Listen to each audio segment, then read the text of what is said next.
Talofa lava Samoa le atunu pele hile loto le nganga male ma fau. O le atunu utate mimita ai o le atunu tate faa me melo ai. Faa pele hile loto male nganga. O fea lava e te folau ai. O fea o le kelope te malanga ai.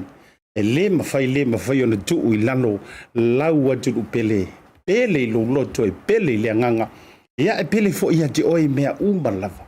Le vanga le fiafi siata fale malu ma tanto Tautai ai o folofa ma fa talo fatu ia te oile le vanga le fiafi malo sa mo le folau malo le fa totoa malo le malanga manuia ioe mai se nisio ila tou o le fa to ato ai tou no mai ma to lau vanua ia o tero nei fa talo fatu ma le nganga fia ma le nganga a laulunga e lo fio mai ia ma le tala mai o au afa pe o le sa e malanga mai Samoa ile fai ungole nei vai aso ile va le tau no mai pole sa ia fa talo fa kiora io e haide mai e si o mata o tro ia ole fo o to e matalia le tua male au na fa au allau BluTV male au nanga le Bluwave ile foi va ngole fia mai si o le tato por kalame fa au pe ile fia male fia o le Tautai ai fai vo Samoa ia Tautai ai male manuia Tautai ai male malo ioi o tautongi au se walakatila o fapulo le tualima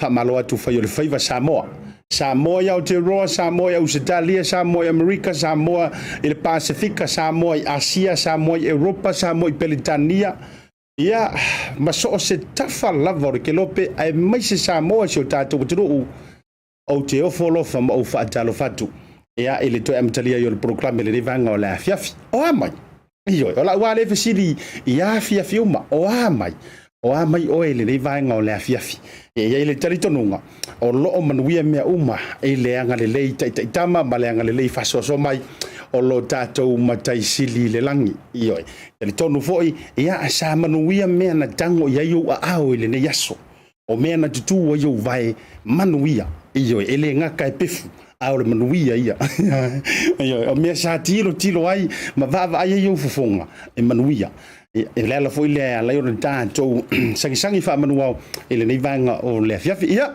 ona o le tatou taimi masani la foi o foi ma tatou fainga prokalame le Tautai ai lela foi le ala nga e sere Tautai ai mai si prokalame iyo ai lo le tatou malo ma to ai tau no mai tatou malo e lunga o le tatou prokalame e a manatu o le a tatou tala me fa solo iyo se taimi la ia wa fe atu fa malo atu mo fa fela ia tu ai te puti la vele tatou taimi o le mai tau atu o to ai tau no mai le tatou malo fa alolungia ia le te fono so ngai le Laaulialemalietoa mela le ia we fout further tiu pe upo masania ia ole ha o wa felo e fa felo ai ia le songa le Laaulialemalietoa o la nafionga le minister fa to anga ma fainga faiva o la nafionga fo yo le te fono o ya fo yo le sui te tai o vanga fa abu fa yo te tai le malo talofa lava e la songa Laaulialemalietoa la songa le minister le vanga o le fiafi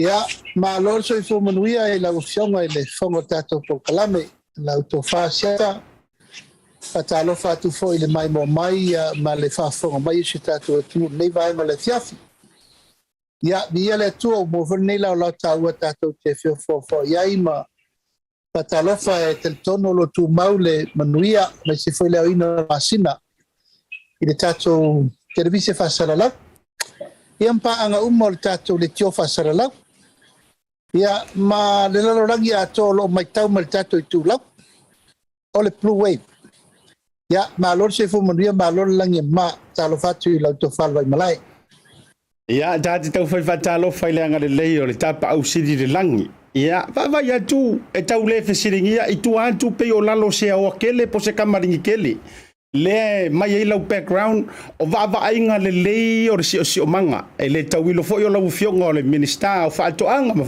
e pe tau mai ai o lo manuia lo tanto o tunu e mai se o lo la e matua la le tele lau fionga io ya Asiata wa mata no utara no i manufelele mata no utara no i le sau le babeao e malmalo le fiafi ia fa pe foi manufelele le langi ma le okesene ma napa mai si manga o lo iai ia tonga la au ma bobo to inga manu se fa fongo mai o tele manu ia fe yo taf yo wa amata foi na malo manu po yo le nei wa tu inatu misalo pele wa ta fa tolun tatar no ile onga ile nei a me se foi le spot le wa tu inatu ai tatar no ngo mana o sweet foi se background tele tatar no lava i mo meu posters ia mtulanga foi o banners mo me fa benawo mana tu mai sa o al fo fonga le tu lenga e te vai mai anga yo ia tu mo tulanga o fungala o ese yo ia le te vai atu na e fenga yo i mai tele tu pena yo tu malo non sai ne ato ya malo ayo e fa le fa to malo fo ile tawata i tute ma faiva ai tatele yo inisio mata upu fo iwa manatule ta por kalame ia e fisiringia so fi ngalo me se fo se fa mangalu tele mo fa fo ma wala tunu awa kala ave mai le pisi ri i o fa manguyanga fo ile no pifa e tolu te si fia e a pasene le wa fa me alofa mamaru no tele faina fa isa sau noanga la o fionga o ke lo kwa kele au ku ATM la toya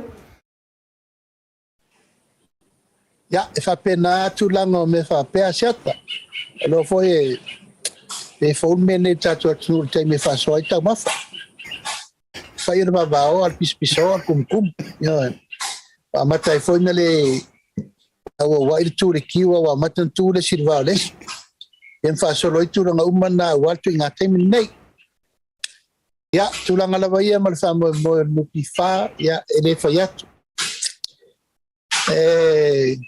tale fata usanga te matua i le no pifa tana mata ni e wo nanga o se fa tanga te tau ma se fa tanga poto sa fai fa nga malo na vai tau e vai taimi fitu tasino fitu sfulu Vai tau tamasese le lofi, le wha. Ia, vai tau tonu na matai e wha moimoenga no fo ingra na. Ia e. Le mai taua po ai le minister, Tofasios. Was a minister of finance at the time. Teimin na le fionga Tofasios. Our minister of Sinongai, Tuala Paulo. Minister Falemediai, ia foi mono mosope. Ia minister eu fam Sinonga, ia a Maota auxilia. Minister ele Polataivao Fos. Ia ole no fo inga na Asiata o te mana tua lei. Ia sa nga ula nga lenga sa fai temina. Olo walo e kakoso ia ta vale ta pol. To ina ia mle ta pol. I was a Kelly at the time. Temi for telavo mana toso ta vale ta pol to ina mola lusu sere o se tu petele naten.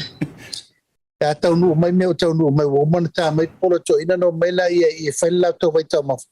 Ai kudia o kauki por paku mole. El mle kapol. Ya no pifal. Tai ni ton wana na mataile fa mo moelea ya. Paftai yang pule, paftai fo yang la to mai tau mai nei apa u nei tau vai tau mal mele wo mai ai. E mal tele la to sa la to ngaluina, nei fo ya tina el tato malo. Ya ole wo fa soa le so ni tere nei salo e fa su mon tutti miliona. Fa solo si memo mo le foto fa so ti le su miliona. Tu pena ya sia. Era ni tu pel malo o tupe atangata no. O tupel tangata whaingaluenga, o tupel whale whaingaluenga o lo tipi. Ia, mai o sef sosoani wa taulava na tu watu temine nei. O no tūlanga o mana o mia tele o sosoani. Mai whala potonga foi o lo o mautua na whainga whabai. Tūlanga o me whapena, tonu foi lava o iai ni whale tonu ai whapena leo langa nei ele ase me risi whale tonu. A o lau sao noanga e winga ele tumutumu ioe, ua matua ele o buvolo tumu sa sai o matua tumu to sai so te ya o tele mano no ele mano tu e fai ole anga isa o no pifa ya anga i foi tu lango for tupe ma me va pena e pe no foi tu momo sa mo e ta o lo time o de fasoa o me ya na e vai rone ia a se no foi ya wa matavalea va en fa fonga le tu sa wala no fo ia paton wata avel tufa ngai volte bi wala tufa tai se lau ya se lau la lu ta la nu vata si merlima sala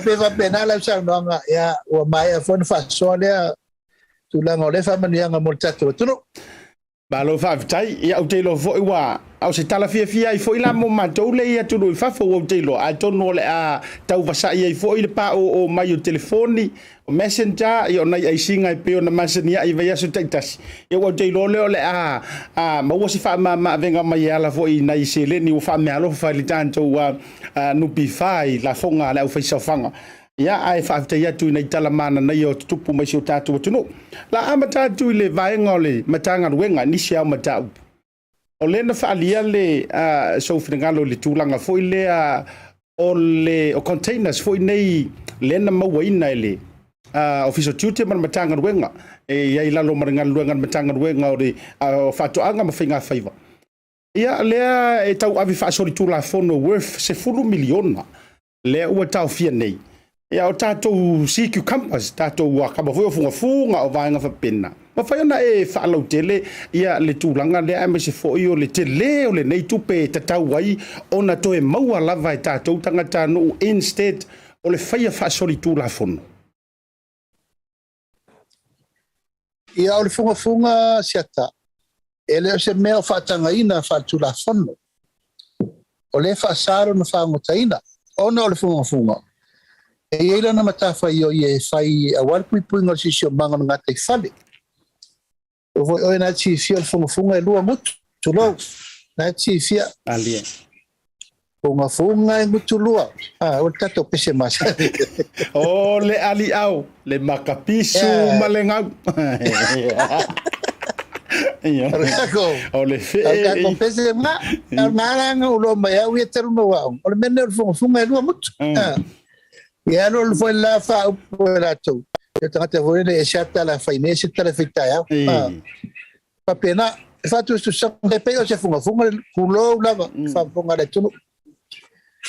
Pa funga la na mta fa yoina e fa na te fale o le vacuum.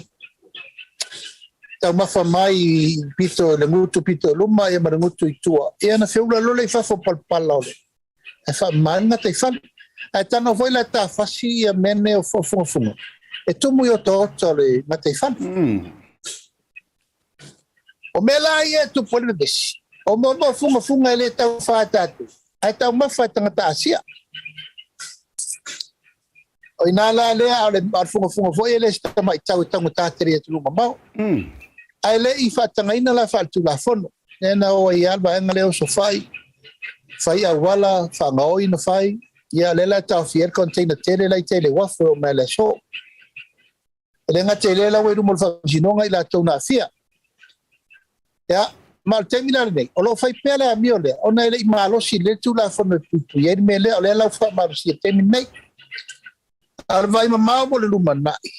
O le a whailo se a wala e fai ingi fa fai le nga funga I funga nei. Ma wi na tolo e tunu ma fa petele me le tu petano mo mo tato tangata no. E le fa tati e nei fen fa vai fo. Ina e fai se tu langa vole le fa mota. E fa mota tala. Ile se fa mota fo ile fa mota ta fio fia lo fa tu langa fen fa vai fa ya. Tato wa funga masan. O le sea, o le loli, ia o le ngau, ia matulanga masani. O mela na le tau mawhai tātou, o tūlanga o wā, o mea iei ari ao, ma mea whapena. O mela na le te tala mo tātou, I tātou tangata.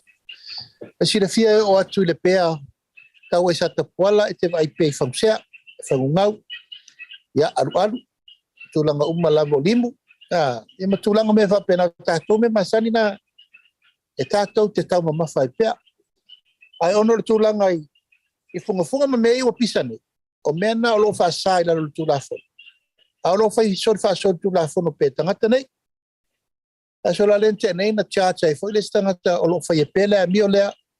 O lea rum wha tau mai funga e le tāra whea ngai sori tūlafo.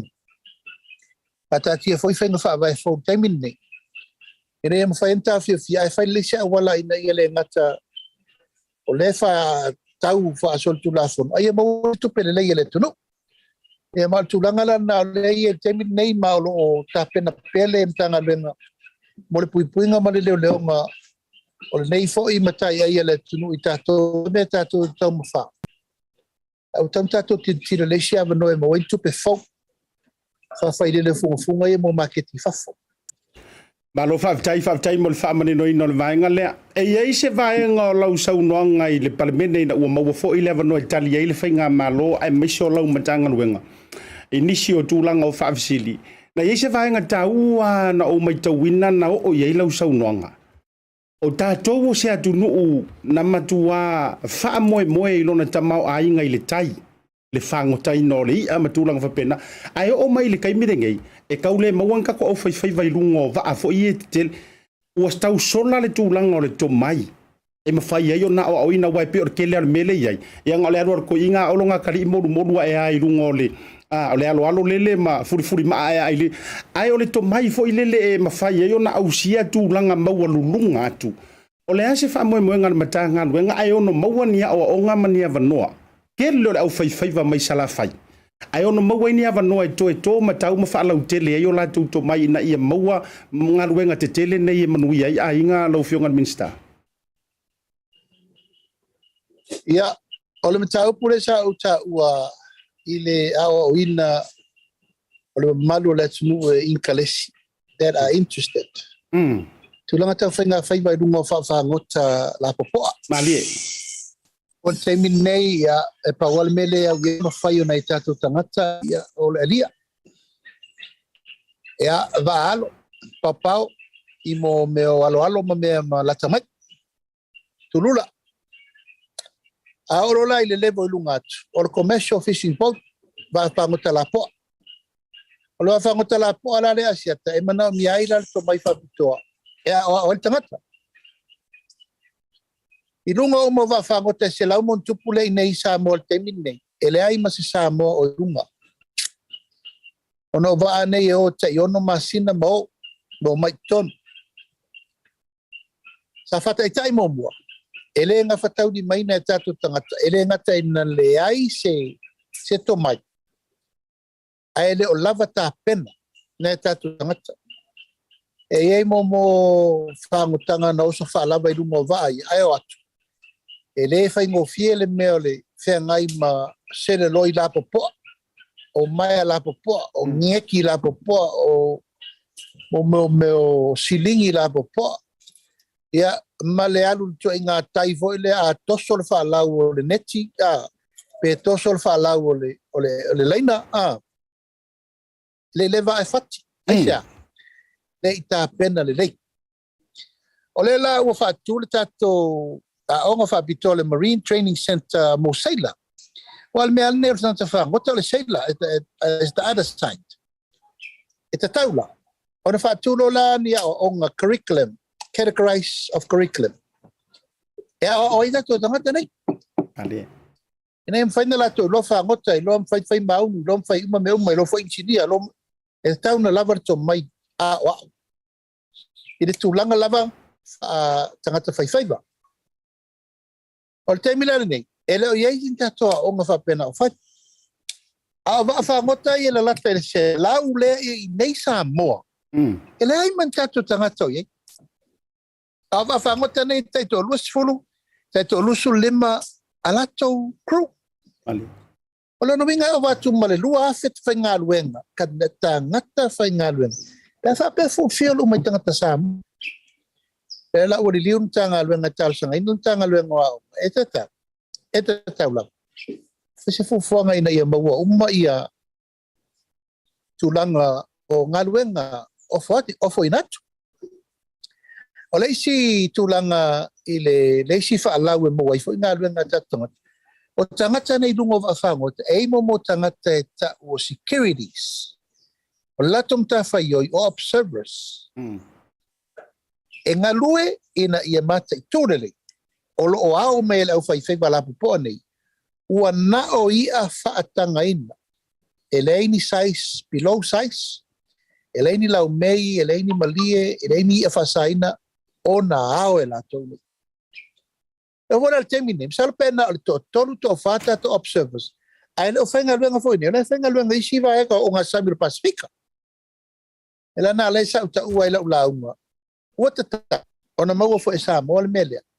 O le ola o ina o tātou tangata whaiwhaiwa ina e koleni lei wha tangata whaiwhaiwa. Nei e lava le tomai, lava le malosi, lava lo na eloa, e asai mea ia nei e motupe, ai pēno whaiatu. Se lauwa a whangota, e ai mas tātou tamititi o runga. O na lau tūlanga ia le sa tāua, ai ui o lea, lewa mata. Ma la nga yoi pelmtanga luenga fa malosi pito lea. Malo whaafitai. Sa whaatea tua u whaafisili tūlanga o le matanga luenga mati na elelei. Ia ua tūlai mai ona tau tūlei i whaia u whaafisili mata upulau tele whamone more lau whionga. O le fasili na no maua mai fasili na i tama fo i tātou Samoa le ngei fia kama fo i keling karkala ngoi o Tara ma na ila tō whaafisili na mai o mana ai whaaleo Taupea lau whionga ile minister. O le fasili, whamai asiaka, a koe whaia se rua whatalanoanga ma le whionga le minister whatoanga. Sei fasili a kulava.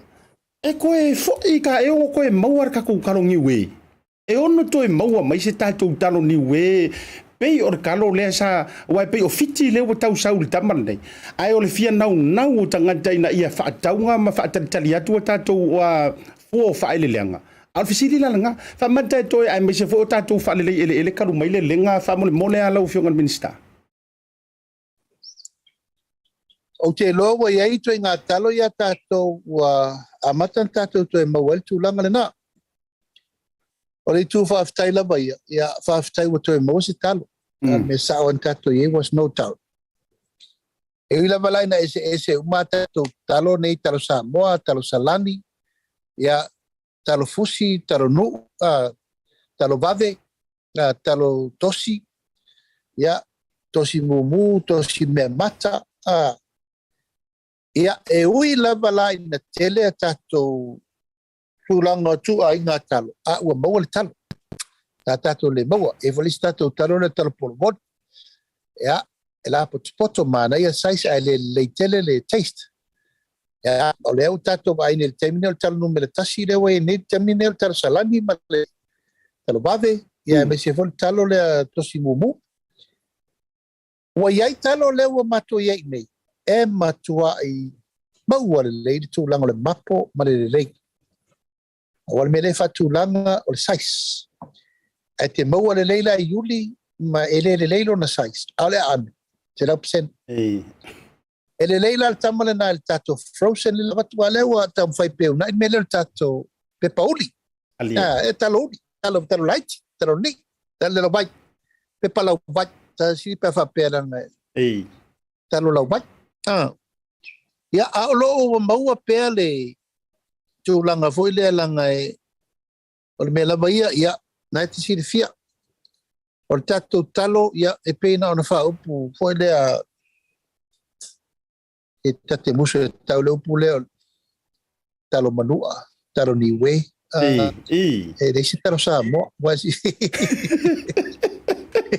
ia sao tau tatou titira talo salani salani ia talo fusi ia talo ma talo fusi ia talo vave ia talo vave nola talo matua ai o te whaftaila o le whaasolonga o le pollination lea le temine o te tarito e leo toe mamau o tatu toe o le mena o le lava e mantua e whea vea ia lango meri mene i o le whiusua i ngā talo a o le meta ua siata ua maua se talo e taua le na tato wo o taunu unga matua le ai si te pula e per taro palav ia wasi sira taro na mai palav ia le wo el tato taro Samoa tasi Samoa lua e mai si mea ai o te taritong el time ba wo le tato toe talo siriatu i talo uma nei wa i Samoa temini alo whaavitai i lau whioga le benestao whaatoanga e tusai o le whaamarinonga o le vailua lea ua whisiringia i tūlanga o le matanga ruenga. So whisilia tu ai vaenga i o le i anava fo i pa manifesto o le whaatoa i le tua Samoa o Tasi. O te whisiringia walanga o lea a tau saola o tau mamate. E ia o le masinga e lea nava to a tau sawa i lolo tau wa a folau fu i le i tūlanga o tono le malo ma tūlanga whapena. O le fo e mo le mawina ma mai tau atu o lea ua tik uma ia le tele o tinipusa fo i tūlanga o vaenga sa folafolaina i le mamanu o le atunu a o tau tūla i mai.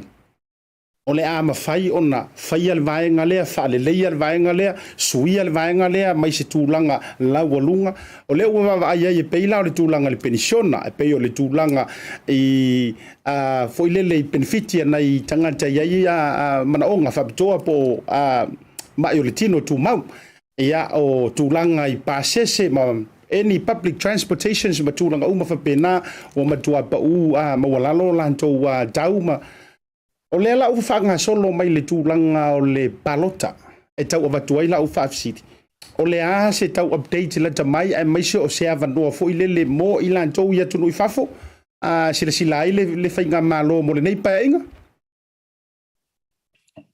ia whaftai Asiata o le so e auri ai le sfutasi masina li maso ui rei kausanga ia se furutasi masina li maso o le tatou savalinga ia a le lava e whaasolo pea tatou fufuanga pea na iai e lava o le whaatala ula na lafo ia Samoa mai le whaatutuanga o tatou lea ia au la lata e le valu supasene me o man whaatino le ua tau nuu le tatou miliona tala ni tele fo tala ma le sau le tau whaleanga o lea ua pa upa se o va amsavai ua alu da to futala lima tala tamiti O fu automiti light. Wan. 2% le pa ure tise me vai na ua matuate le fa mama venga monu ma fianga. Ya Tasi miliona tala ave mole ayu popungatia na la to fa yemena. Tasi miliona tala ave mo le tulang al fosio fale o la to le ngafatoli maina. Na walu mena. Ya alu le 5 miliona mo la to na fia I turis na walu mena. 10 miliona alu mo atina light na umino il mena. Fuanga la lena sa no maine Asiat ole komiti fa pitoa e lo ina fenga palot ina ia to di liur tofa ya e vai tofio sale ula lena fa yesene ya vai tua oita otto ole tunu wa mayele va ya matulanga o tu malofa la fanga mai va abi la no faltu masanga Watu tofile tunu ina tulau lava le pai o le ala tele ya tuala misala ma te vanga bai fale sal murianga awa mai tu tono sa fainga o le fale tu masanga ave ya tuai salamumu ave tu fatasi male ainga malos ali ya ave ese le pule termine o isi sale ulo se ir mota o de atop pule le mota ya ale lim ya fi naunga na fainir se 4% e lewa vai la me lewa ola se 4% di masutas ya na mata mai e lewa lewa fitu ole matua I dale ai al tia solo muli il montato me fabric le mele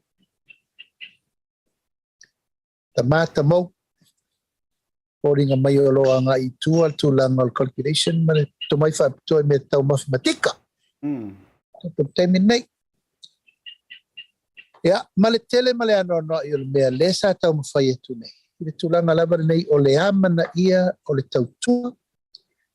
Al pa ia male malu sa mo lo la la pa pa o tu no mau. Ola to I vasa to I moana. Ya mato I vanu.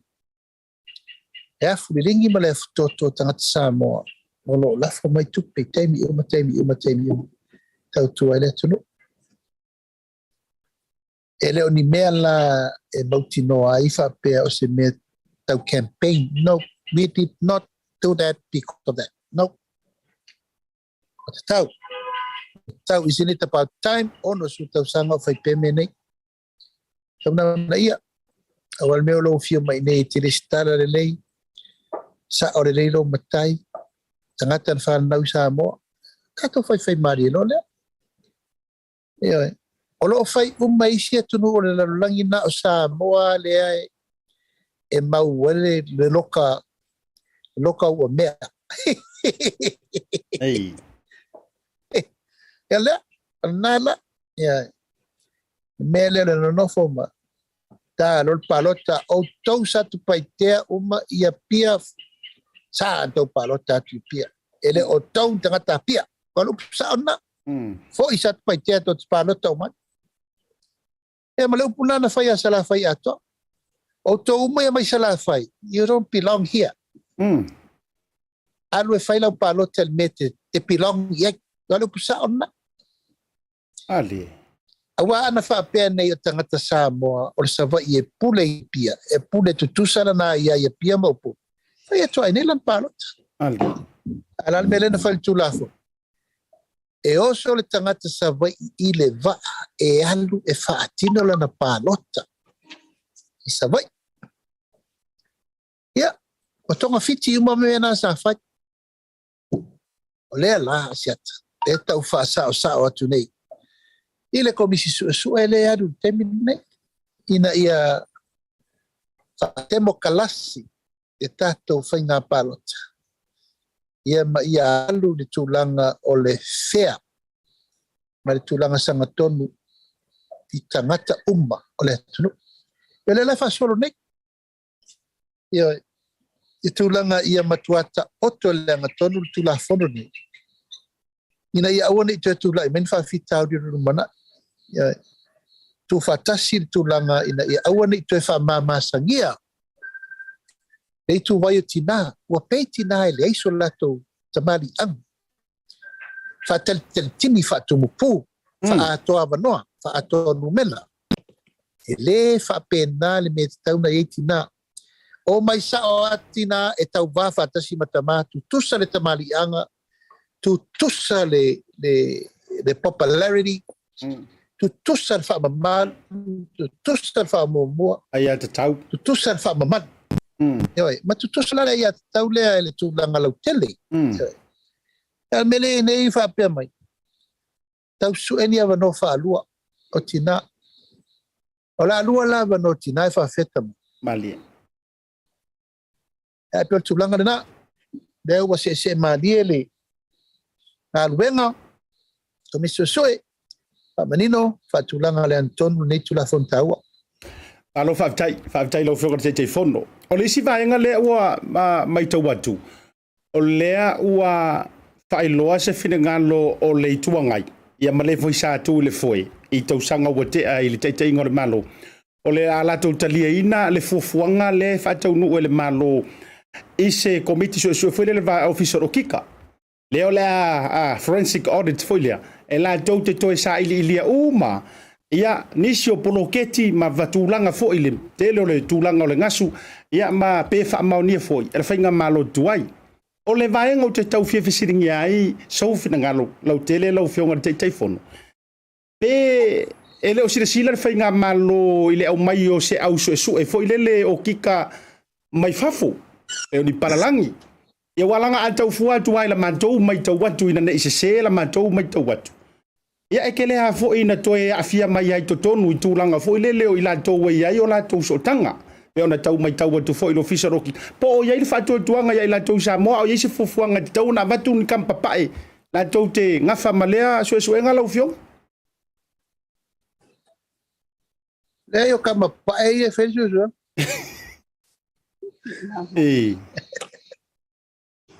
ele fai tato nei Samoa is a small place me ainga tana tauma fa mo el melni ono lo yai petel tununga yai poloketi na le leina fai e foi poloketi le fa maoni na fai malo sa ona wala ni a onga ele sa mela na ya wa o le fa solongo lumana yo ele si tiro masai o si tiro leanga ai a fai tato te alo lo fa il fo longa le tunu mo lumana ele tanta tutto io to ya tango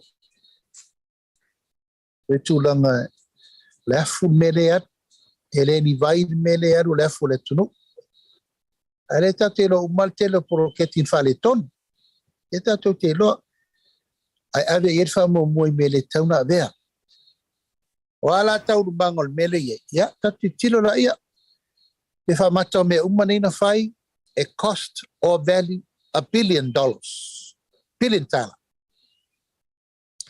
e tawala na e tato baba ai tulanga o tala fe ngai mena fauma men fa lo tupe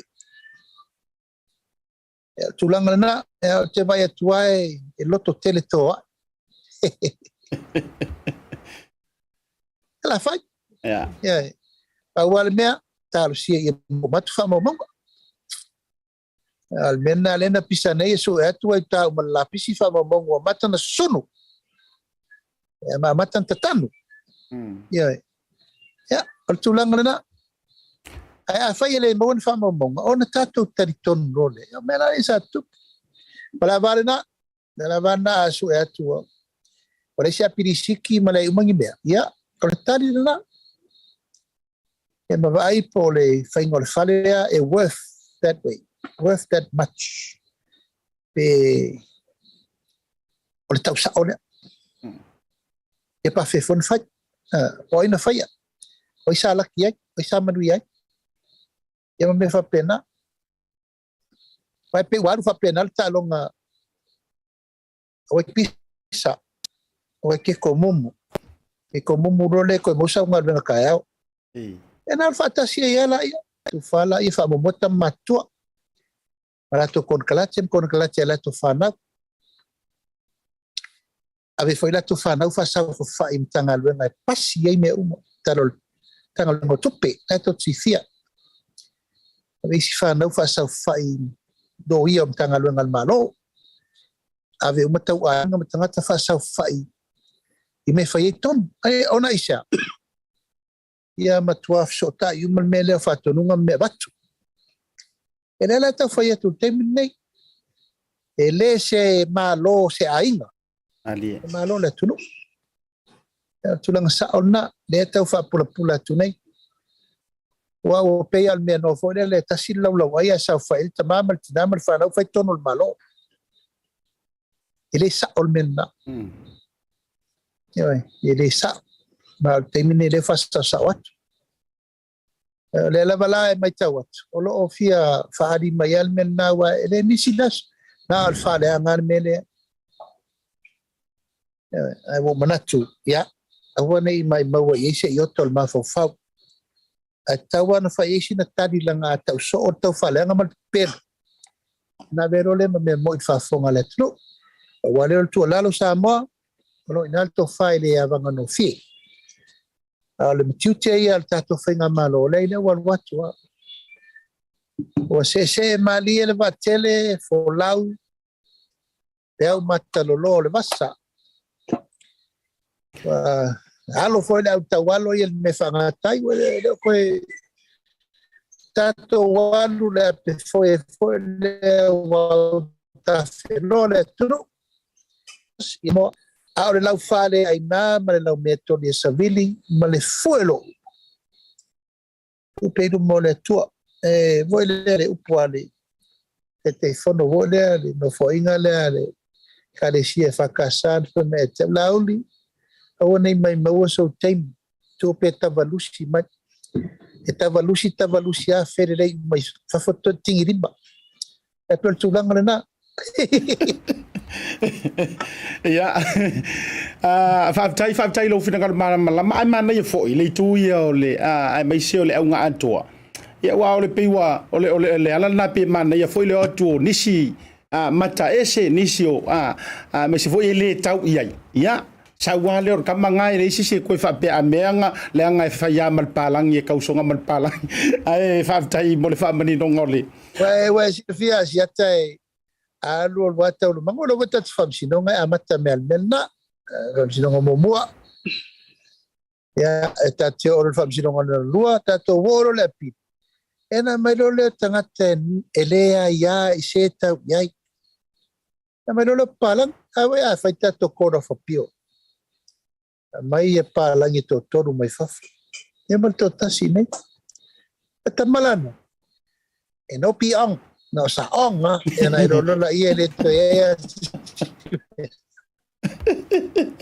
ma lo fa tai o le si vai go te fi fa silia i so finangalo ta sile nei yo mata upu o manatu el tava no nei so silia tuai Lenga wa pe wo fai ma fa mai ma lo sile mata upu leo le tangata foi lea e tele na tau fa aleanga le melo le defamations ya ai o le mai tau watu ya o lea wa na vo bona male lai no fa ma pu e mai wa Samoa ni sio ilato o le foi na mai tau watu i tulanga o tu inga sa fai fa sanga i lau afionga po lau sunga Laaulialemalietoa ia o le tele ala no tamai tau mo te tau whanongolongo e fiu foi tangata e lui e tu au mai whamaunianga ia e penga kau feo lolo ia te au wata uare suafa foi o si uso foi lea ia king fai popo wat o le tangata mua le na matua tau fio fi Samoa le melea ai penga kau feo lolo king fai popo na ia alu le taimi whaari ari mai pepa ma me whapena ale foi la maua o le ala la ofisili le tuli matanga u le tangata ai o sila le fainga malo ina ia matua sila ma oti le tulanga lea i se tula fono e tau fia ile nei mea tau fia i foi le male manatua o le faleanga le tangata ona tu fawala ia le o yesu sila fa pena me se tulanga ia e pe yo le ta mali i wa ia tunu i Samoa lo fionga le yetu la fono Asiata esa tato walu al termina le alo rulava fa pe ia se uma vai foi na tem tato fa mangaro ia fa pasi sene o ia o mana tu ia Asiata Wala wal taimi o le loto whamangalo. Au taulon whai tula whono. Mela nā lewa i e temi nei. O le rei whasara lau fo i le sa munga mai ai nā. Ia, whaftai la leo taunu mai whanua.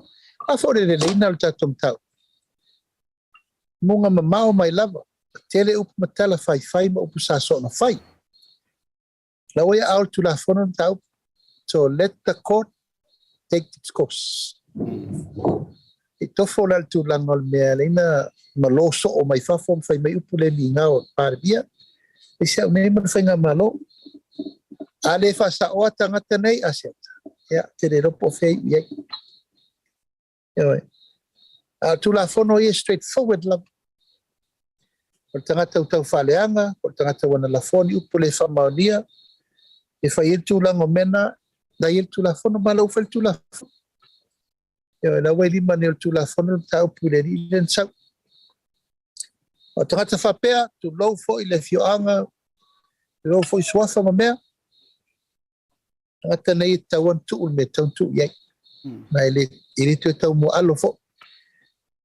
Lato umo fo i le sa fetus tu singa Asiata i lunga o penga vamtalang. Ele fo i fo. Nali. Langa tauan fas o oval ta, ma o si i ta. Tulanga i upu matala o nei tangata.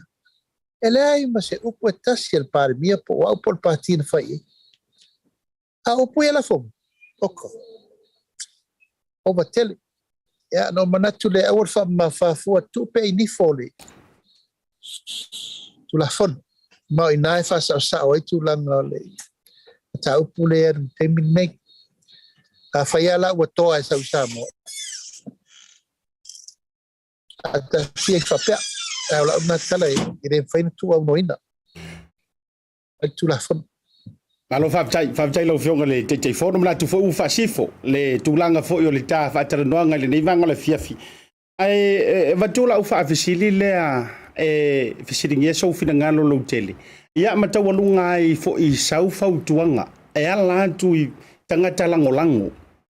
E le vaenga na o mai tawina. E leo toi nāma le la ina u tele mana o yeise fisiringi o sau fina ngalo ua manino lava ia. Ai ina ua come to light ya le fionga i le ingoa matua. Por to whaere ingoa matua e whailo mai so na fo i fina ngalo le tūlanga i le taita inga. E ila le mea no mai tawina wa wala iona fisilingia so fina ngalo lo fionga le taita i fono. Au te lo foi le nama le laina le te lo supporta sa le fast. Ai na o mai tawina. Ua matua i sa mala umai tangata lango le HRPP.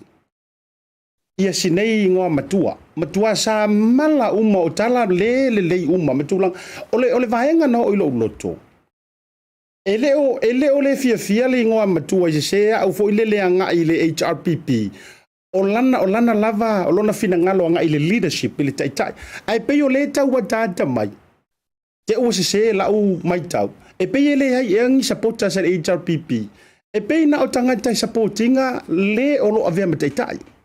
Ia wa alu nei la foi lele ia sau sei si po ai sei si o le sau nei ma fa pe mai wa tatawana fa ma vai le taitai ia fa sanga foi saporas ma kwasa mala ngaka e pe folinga mai na le tasiar tangata le ia uma saporas nei na tuile ai le uma ngi saporas le HRPP to longa mai so fina ngalo lau tele ia ma toi fa mana tuile au lango ia tatia le lawa manu ai tanga iele fa amulio atu awai uma le tangata ai fa awa wale pati lona a meu tonu la o fionga le telefono ya aftai lo siringil tulanga le chata o tele yel ese male chapipi ono le chapipi no o ese male chapipi ono le taitainga atula epa ile chapipi me fona la le tupu le ngā matua.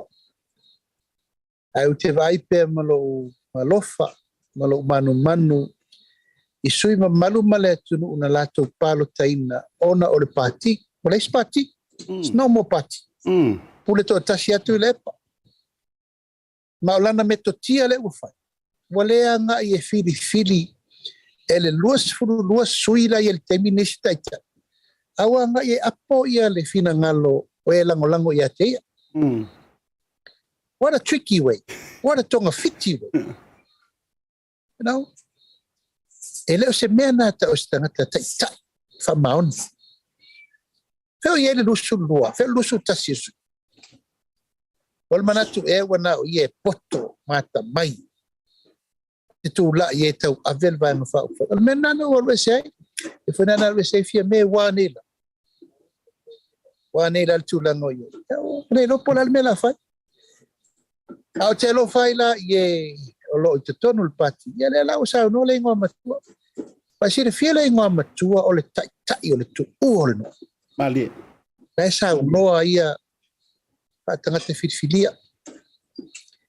E lei tū lai ale i whainga pālota o na whapeo tu le epa. Ne ai, ta tū lai o no le lango o tangata i le vanga whapawhai. Mali. Al me le whaini. Wa le anga i tala noa le vanga whapawhai. Wa peru whaila na tala fōdea. A Maria ale anu ia sarapaki. Wa peo ia pule paki. Ale wa manu whaalo le mau. Talo whai. Ya o tau le te tonu. Wala ia se si la e seira ni mai tole ro. Ele lau seira ni mo le ngoa matua. Mai e isi ni mai tolu wha ni mai e tue mamau a e vai e tolo ta si uma mai lima na. Te tue mamau. Mai o te whaaftaili tō wharen. Wala ia i tēne. Wala ia se si me mwhain tue whai. O tangata ia langolongo. O tangata ona a inga. La tau nei na ola le leit whainga mālo le na umanei. Tangata nei na lato inu umalsua ma tau mafa ma aire ano whainga mālo. E la e le mana o e wha ma mulur me lea. E la na o i o ono mana o e toi fia tofo le so ma lie o le mesa lato whaia. On kalate na luenga me umasa lato iai. Ua misi peket. Wa misi uma me le leisa nafa malato. La upulena o fai fai fondo. Ia o tau talia. Tu la e o le urua e tau sal. Tau avele tunu. Tau talia ua fai le fina ngalo le atua. Firi samu. Al fatu tua le atua samu o tasi. Whether you like it or not. Tā taimi o le atua. Me sa tu lau lava. Sa feanu. Na wemu, whātau suai, whai, whaleang, ia le alai whai. E o manatu Asiata Pio lau whawhisirina sa o e. E leo to iai se sa pipi, wa tui la epa pati. Ioi, aua leo fua ma whao ngāle ngō le sa pipi langa i leo se lato ngō na whaia. Ioi, whesiri le tangata.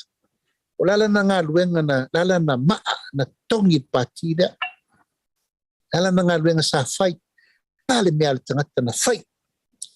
Eo tau solo moi tangata to atua na nafi. Le ai se ngā luenga tasi na whai. Nā atua sa whai airo ma le skuru. E le iei se afo sesi. Le iei se ngā luenga sesi. I rei ai pala ni tangata le vai ngol pati. E la me la i. Al tai e lesta waso. Yo la lafi solo atu yata o la au. E mal me alen tau no e tau whaptu. E pei a sau no atu la e par mea sau o sau. A sau no a mai a se a sau. E reu tupu. E moma. E le la ua umana se i le a teli. Ma le mata o le atilo. Tu low level whafunga le atilo. Mata le ma. O la ua sangatonu mai sau no ngā sui mātutua. A e la u tā tupu faula ia ua tau se. Nā tau nā mun tai e. Pila tau te le talia le vai ngā whau whai. E talia le tai. Ia la sanga whai e whea. Ia la sanga whai e. Ia au te whau taipio no o tā tala le ngō matua ia ale. Ale a ia whapena. Ale sa o no ale le ar fosina ya ele to ese foi a foi falava o le manusina freta ale manu la to fala ver le manu vale o mana fofolo ba si de va o faleta e no winga O le pau si vale le pau e te whalava. Au whea ngai le ngoa matua malona whina ngata. Ai pēr tūlanga le nā. Nā sanga tonu lava e whina ngalo le ngoa matua. Malo whaavitai lau fionga i le medistalo fionga fo le te fono tu sa malo whina ngalo. Malama mai sore whaalau te leina e peia o le anava e masani lungo porkalame o na e saunoina man tala noa ma whaasoa. A malama fo i se mea ua manino le matole vai. Wailoa e tangata o kamakau ao aku o le anga vale. Ia ai lea o ngā le tautango tango tunu whaafonga na manole tunu. Ia ma tūlanga whapena. A lea lau o manino foi le matole vai. Ia i tūlanga ua iai. Ia ai se ia le matila. Whaaero ta whaiva la fuatu. Tō se matu pala le mamano le tunu. Ta wha mawaile le nevanga le fiafi ma le nganga whaalualo. Ia o le nganga o ta por kalame asiata. O le wha malama. O le malo lo tau whaleanga le at. Na ati sisi da mai. Ao po ua wha solo atoa. Sa manatu e fua se tapu. I le suspend le el terminate. Alo voi a suspend ma le aunga. A ele alu tino ful malai te wha ala le au waudi atoa. Ina eru le au maini au wha fefe se lau. E te alu e whai maini au popo se rua se lau. Ia mai a ngai fore le tae uma le o taota uma o le malai tu lou lava e a ngai uma fufulu uma fale le ta ua fasalanga nan tato mai lea ia le fasala tu le wali ia a pito siri na le malolo o le whango e to e lui le whango vete lai e wham sinong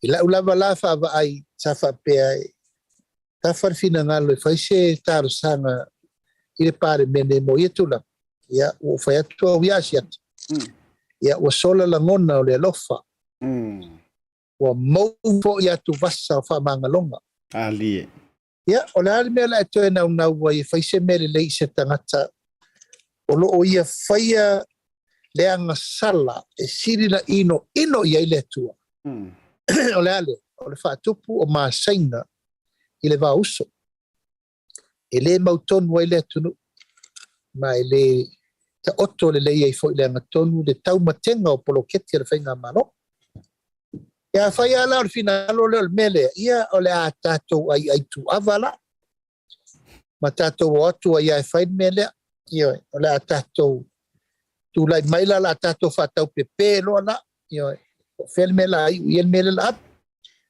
awa le mafai asiata e lema fai ono tua no ina mena ya e lo to finga fa te fono ma lo tu langa sa sai pupo ngal mele o te manu fionga sa fa pito ma vaenga fa fai e le mana o sao tu inga winga le mi ngau ma winga le ma fa nei ma winga ma soan o le fai ma finga malo wana leta lia ina le fina ngalo Samoa ua tu lai whainga malo fitfidia ona o le whai unga Samoa wana nau pea e to e whaise venga e ma whai ento e sau whai mawhoa e lau whai atu olo lau sau whai atu sao al sau nganga olo mawhoa lau sau whai el terminate a mai a le atua le mea maua lunga na sau whai ai tau mo fai mo moli mai ma tau toso atu le fina ngalo alofa talo fai ai aua le ola fa folinga le mai tau le tunu aua tau fa valea le tunu aua le ola tau fa valea mo e anga i fai uma mai me tau toso atu se fina ngalo alofa o sa mo ana wa file mu le lei talo le tua ali yo fai le wala mai maue chata pero fai atu tu la yatu mo lo fai ta o tu lo fa maoni e tau tua e monele ata o e tau pupulenga e fa uma lo langa fa por kiki tau fai o malo e mai maue ana o tate nau pe fai o lo fangia fai walo ia fai tau walo al mele na tsa idi mai ya o lela fai upuka ma le fai upuka yo tulanga lela o yai ngangal na Samoa manatuai ya watu pea vai malu poenga lau tau whaafonga malu tau sisir mai no tu mangal porkiki watato wanga ngei fai de porkiki ele lea ese a te e asiata ese le ngai o te e sa we mal tau whaleanga ma le mi ngau au le ngai e fautua mai tua lalo mai ya ma modi mal tūlanga e tala whenga o le tunu o le ngangana nā ta whatatanonga Asiata marua we whale lo tu whina ngalo fonga whai Samoa mal tapo mai si tatu tunu mai se au whenga lunga tutofi le tu o le nganga moni nā ya atu di pe luma so tatu ai e mwhai lava pe ono whai atu e mwhai tu au noina e ta tau lava o na tari atu ia ma watu wha mamlamanga ina i manino mamalama tau pumolo aru temi nei e manu tele ina nei e fiaf te lofa tele atu i lau whasau saunga Samoa ta whai fio le ralolangi o mo mai el nei whataltanonga tātou whelongo ana i pēru mo pēu le ea ia o ainga o mai masani mai se siu tu malo pele alo te tolu vai aso umsal tātou ofisa fok le uta tial tato miliona tala o fai mal tato vai tato ta ele mai pui o nei teso no le vai ta o te mita ele fa malu no ya ma mawal tulanga le leimo me uma mal tulanga lo fa solo tato na ben alo manuia me uma i le lofo malanga le leio tato tu malo vai sasina tu maop ita ngata foi le o tato wa tunu ato Olo so fo la le Asiata e fo ne ava noi la lui fafo ma lui fale ile tu ai fo il malo le fiong le valasi tato fine o tu il malo ona foi fai valo finima sa tu ai le ainga ma le kalesia ia le langia fo yo mala yo mana fonga e fio ai le ia maulungo le fala ngilangi ia ina ne fo pa ia ka of the light ya te vanga mai fare tausia le sali mi anga mona mamaru sawo vave mai fai ka ko saunga me ka ko mliu ale la fatali ya o te lo fatele atu pa ia malo sa mon ne fiafi o fatu le fionga ya nai portato por kala mai se tato re tio fa sala la aso fo mai manuia ya fa te tele lo fionga ile medista lo fionga ile te fono ya mana to fo iwa apileuli wa usi fo ile wa malo ile ne fiafi ya wa talamata so le fo ile Tautai wa longo fa tu ile fo ya talanga le nei vaenga ya pe ya le tala ile penga ile le tala fa auto tele e maua ya wa fo fa fo maua le tanto tu no manino ai mala mala me uma alo fa tele atu ya fe lo fo ile lava ya so pe maua se la lungo le ta proclame e ne fiafi a so fo ina mai manuia pe fo mai manuia Asiata lo fatu fatai ya ole fatal no mua ole ili sika ku fakar ngoanga ile umar ka ku por kalami iyo ai ole na mana ye foi nai vaonga ngana ye sau no ye fai ngofie ye le fionga ile te fono tato ai kuava iyo ka ko ai kuava ku ye rungo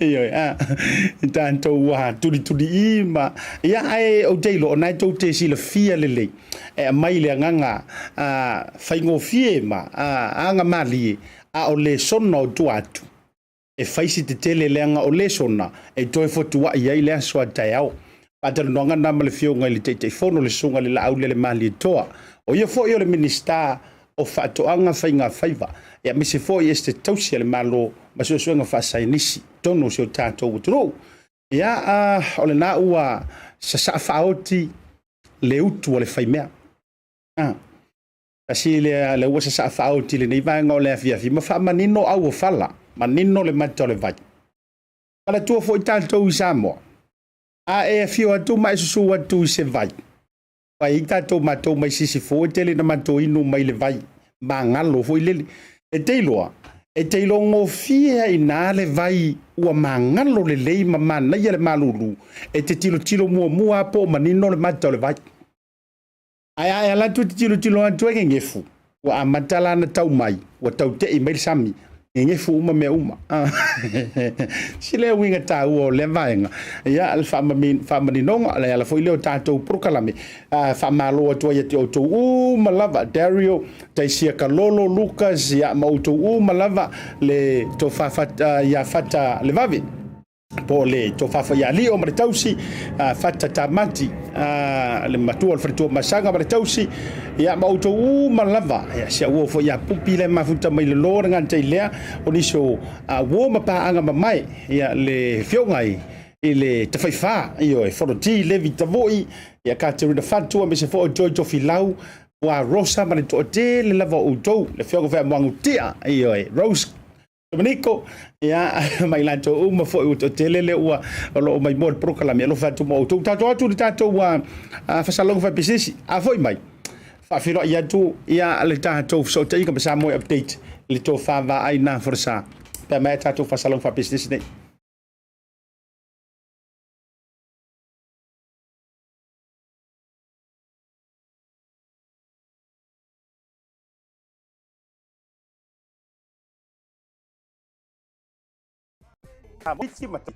Tasi Market, ele ngata I fua whatoanga, e maua fo'i ia fe'e, maisi me tau mafa mai le moana.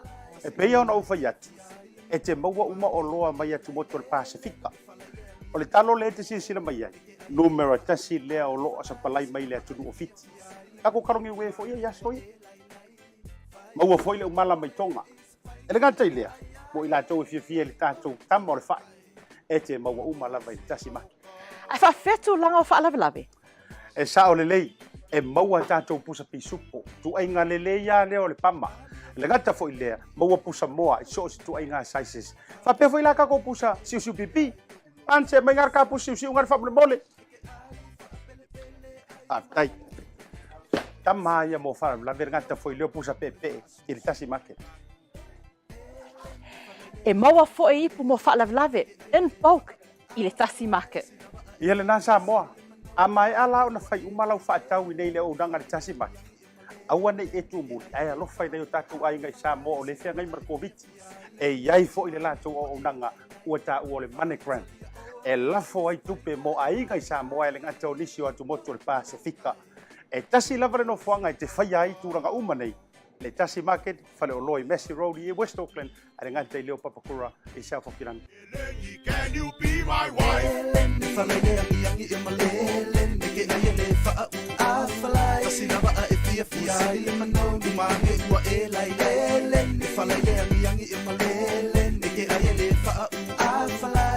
O te toi whawhira I atu ma toi whātalo whātu le toi te liu mai ai o le tātou proklabe mai malolonga. Ia ele livainga o lea fiafi, ia o te fiafia fo I e whailo atu o lea fo ua maua le tātou whisao ta inga, masani ma tātou talau to mai Samoa. Ia le ua tāpenei da fo I e le tofa va ai na Folasa sui o le tātou BluTV Samoa. Mai se fo I lau se swinga, I le reia fiafi. O lea sa alo tua I le tofa va ai Samoa le tātou ofisa. Ia sa ia sa vali ai le ala fo I le taulanga.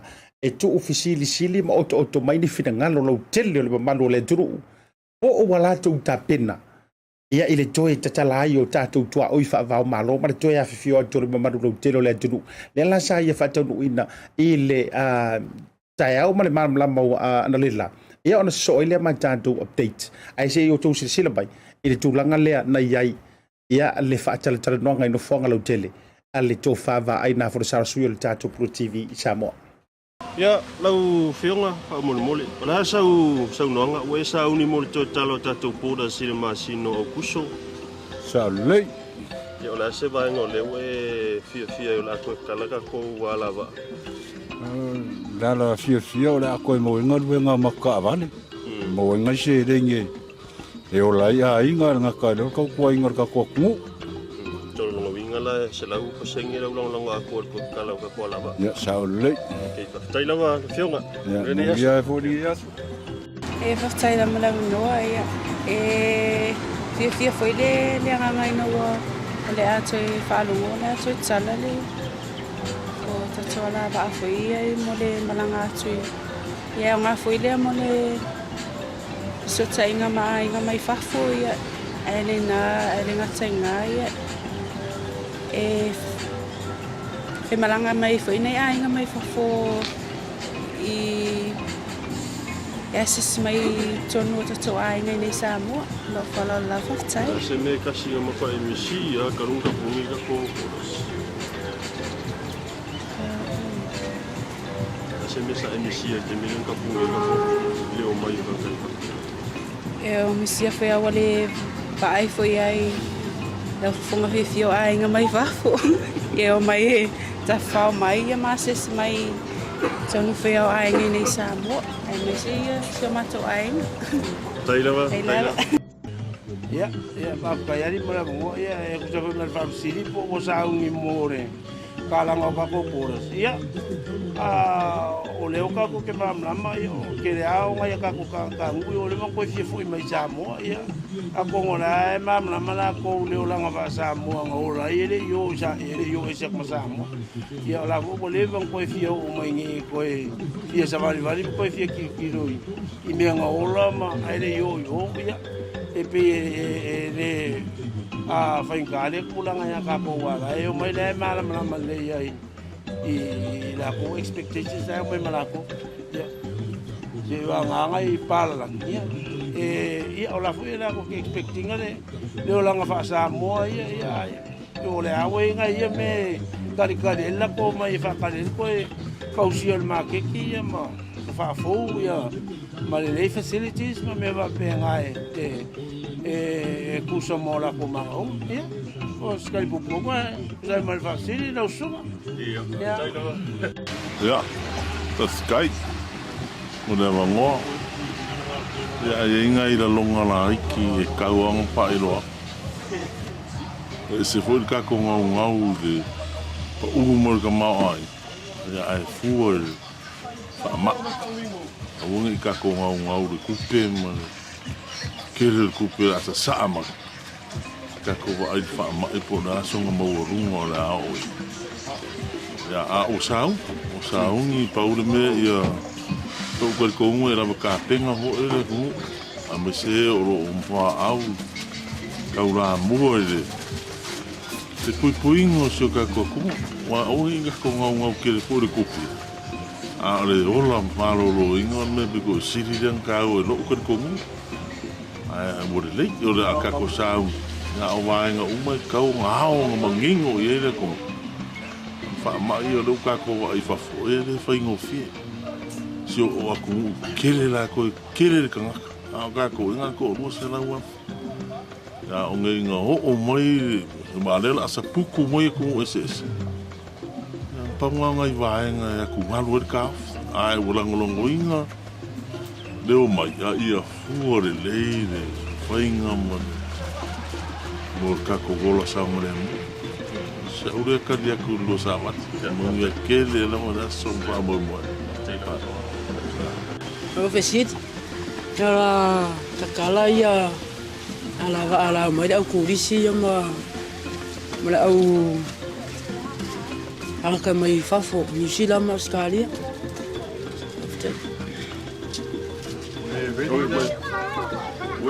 e te fia leo lea koe o mai a kou a inga mai whako ma kanga kuris. Ia, leo fia la o mai kaka ma ko a inga mai whako mai au kuris. Lai mea o mai kuru e fia. Lai mo e fia I la koe o mai. Se me o e fia la koe o mai kuris I mo kanga kou a inga. O mai ka whao mo mai e whao kongo na kongo uma kongo ma ko a inga. Kasi, siria. Ke lango inga le koe kakalo ka kou wale leo mai I ka inga I pe mga o pe kapungi pia. Mungi o mai. Ma o e kala pia. Ia. Ia, o le nau a sila mai le tātou a tenu. I le pito I tua lea, ia o loo I le tātou a whalewhaatali pasi. Ia a maise fo ia o le taulanga lea I le market. Ia I nei I Savalalo. Leo lo to ai taunu mai ai I ale maru la tunu ia awa fo ia whamalanga inga. Ia o lewa tau whaafonga foi, ma mai mo foi fina ngalo ni sio la tunu. Ia mai seo I la tau foi ia la au whaatau loa I le awala, ia mai se foi nei taulanga. Ma nisi fo ora lau tele, lewa mai le la tau fina ngalo. Ia la tau te lango ina le to tala ino tātou poras. Le ilfa mo moe masino au kuso. Ia mai se foi. ia o le tūlanga o le angai mai o le tātou atunu. Ia e pei fo i ona ini so whina ngalo. La tu te langolangoina. Ia mautino lava ia le sanga le mu fo i leo le tātou atunu. Pei la on ko sila mai ai ia i whina ngalo fo i ngisa ave pasi, ave taxi. Ano maru fo la tunu whātau aloa. Ia i nei i le taulanga. Ia ai o le tūlanga na pei ona iai. Ia i le nei fo i vaenga o le aso. Ana iai ia tātou whātaranoanga ia i nei le taulanga ia i se manatu flautele ia wa fo i le sauni atu mo le tau talaina o tātou polas i le tausanga nei i le masina o kusu. Malo atu mambole tu le nganga whaafteitele i lau to whawa ai e tu sai o le tātou whātaranoanga. Ia i tawhatafa a ai a mese fo i o nai le lau mua si o tātou tino i Samoa. Ia a mese fo no fuanga whaitele ma no fuanga lautele e tu sai o whina ngalo nisi o mamano le turu. Ia awa fo ile whaatape nantu o si o tātou tunu o Samoa i le te tala ino na tua o i whaavao malo o na borders lea e whaaurio lia i lea so mua o kuso. Ia whaafataifu wa e maua tuai ma le fionga ia ala i le sulu. Iyo dia ena whaapalo to o malatai. Ia o se tasi fo i o tamali i wailonga le tautua ma le tua fo le alo le na o se tasi o faipule fo i o le Maota sa avea fo i ma minister o kabinete te usanga o te atu ia le fionga ia to o malatai lau vai le lua ia u failangi le fo launga ia o se au faipisi nisi o longa fo kamanga le ingi sengi ia fi mumunga le o tuai i matamatangi ai mai tau atu le faataltala noanga ai me se fo o fina ngalo faalia lau to favai.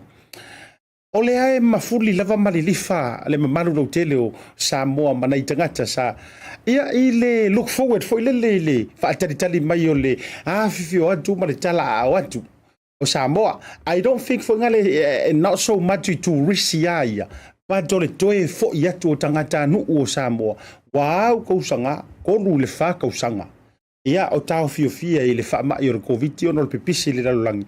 Ia le fo i le lifa o fia la val malu lau tera le tunu.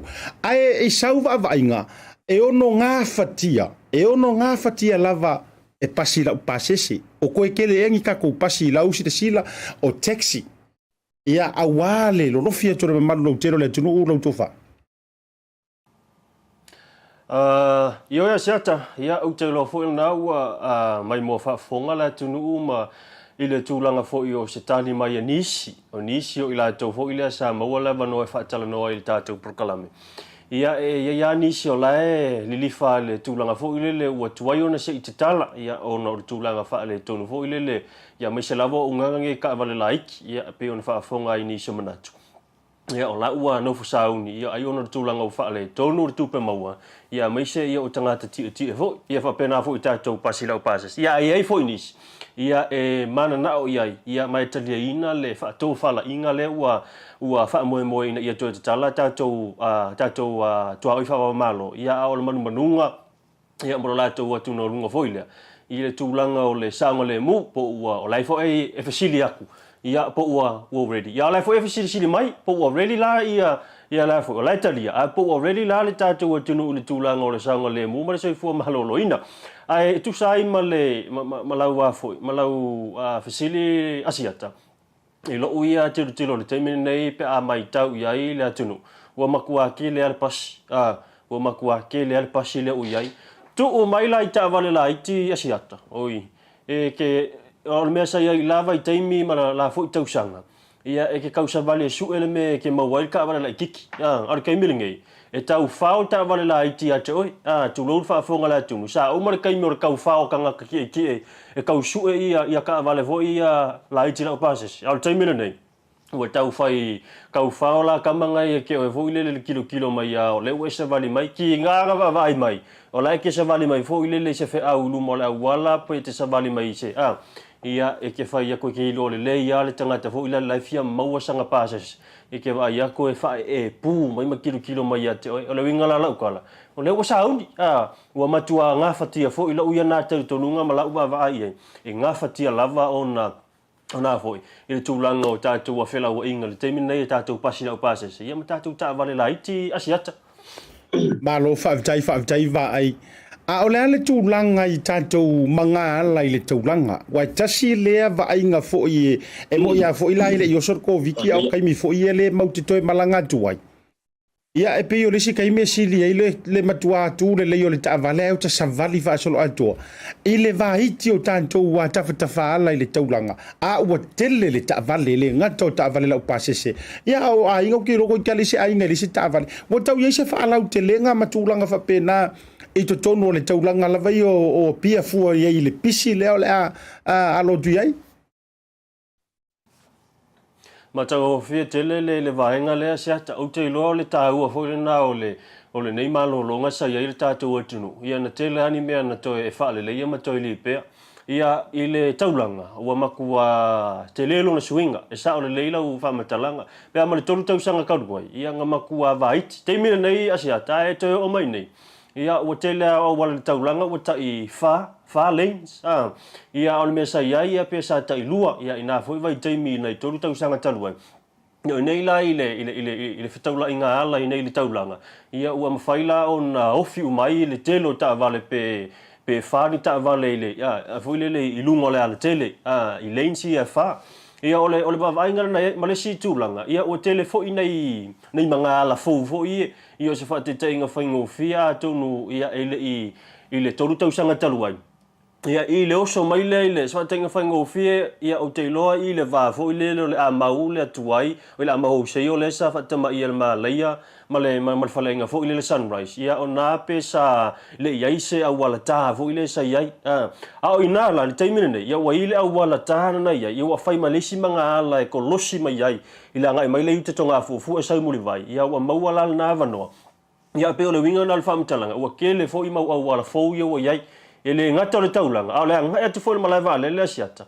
Ia o le fo I le I le vātu na mai ele polo ke te fo I le a le tātou malo. Le toi wha alau te le ino nisio vanga la wala langa ia tu le malai vale le. Langa ia tu le I whaleata ma wha asoro solo atua. Ia o makua alau ke kele a ia au wala I Samoa. Paula le mele ui I Samoa. E ui o le walau te tele ka ko au wala. A le tūlanga fo I le o lo wha atua ki le ila ngā lulunga le mo le poloka. O na o le tūlanga. Ua makua wha kele inga. Wha tupula ia. Leo wha I o ta vale afi Samoa. Ia e si sa lau wha mtalanga. E si le ailu sau e kūnga e sa vali lea. Lau ta vale. Ia e sa vali lea mele ua iai. A wha pēr te usu wha te tainga. A wha pēr ke usu mai ua tā le valu. Ia e te o mai le ofisa. Ia ua tā se meo le iwa talu. Ele tūlanga le wha tupula ia o ta vale afi Asiata. Ia malo whaafitai wa ai mana ia lau le na ua matau atu. Ia ole na ua iei tūlanga whaalau telo tātou o wala. Ia e ui ai leo no le tūlanga telo tātou ta vale manu le aturu ufo ie ua kofu le ainga mani ta vale. Ia o tilo fui pei o ngala le avi whafautuanga fui le wa ai a whaetoi fui tātara noa ili tāpuru kalame. Mo ila tau le fau marangatu. Ia pia maa ngai arko e wha ilor ki korkeri. Ol pas. Pi toi mana foi le pum fa pa o sa fa I kua le fo o mira I kua ala ila lango ile nga ke mai si pika ila lo ka vai foi ia e nga wai o le tele foi o le ta vale o ile taulanga ia e fai o ka fa ali I se kala ia nga fa e pu ele tulanga tumu foi le malpis ai pi mana ia la lo ka lua o so le taxi ia fa malu luto no le malu lu taxi ia pum fa pa o ku pasi ia ma toi fa manga ku voleva va ai o tire to si ia se si foi le lungo o vai I te pasi o te lo o lo to fa le ai fa mai si tanga tai lungo o ta vale la pasi se le time After Asiata. Ia e moni le lau fitalenga Asiata. Ia o se tūlanga fo le ia wa ai fo le toi o mai nei ia se koi fa nge me o le o ki ke pasi. Ai e tu sai fo ma lau fitalenga le tūlanga le o le ia e moni le ia ia nga me ia wa ka si fo wa ka le lavasi ia o ke milinge ia o tele ai na I te mi fo le mala mane ta au ku ri mai la ka savari. Ia o kulanga fo le wa ka le lavasi ia e fai. Ia malora va Asiata ia te sa kasi ala vai tu la sa fa ile te sa fa mai ai se a tu langa si e te fai ai tai ia ai o le mana ia nei tala ia o mai so tatu tu no mana tu foi o ia inisi me o tupu ia e la fo atu e te a whamai a mai e tūranga o le tā whātaranoanga nisi vaenga mana i o tupu so tātou turu o Samoa. Ia Asiata, ia o lea e na lapata i mai nei le official le saifua maloloina. Ia whailo mai le tūlanga mātu ia le ua o i le tātou fulu. Ia po le tātou le tā ua i le ngana fo ia wha saifua maloloina o le influenza. Ia po le flu, ia po le normal flu foi. Ia i nei Samoa, ua makua pepesi a wha awhi le fulu. O tūlanga la ia ua whailo mai le saifua maloloina i le nei fo iaso. Ia o le tūlanga fo ilele o le fulu masani. Ia ai le tūlanga fo ilele o le tafe o le isu se i tūlou. Ia o le mātūtū o le wha i e pe au o le teime te tale ai. Ia o le tūlanga fo ilele o le tinga fo i o le wha i po le ua se i tūlou. Ia e eila mahaunga fo ilele o le tinga o le ulu. Ia tinga ia maso fo ia maso ona o pōna iwi. Ia mananga ngasi o le tino.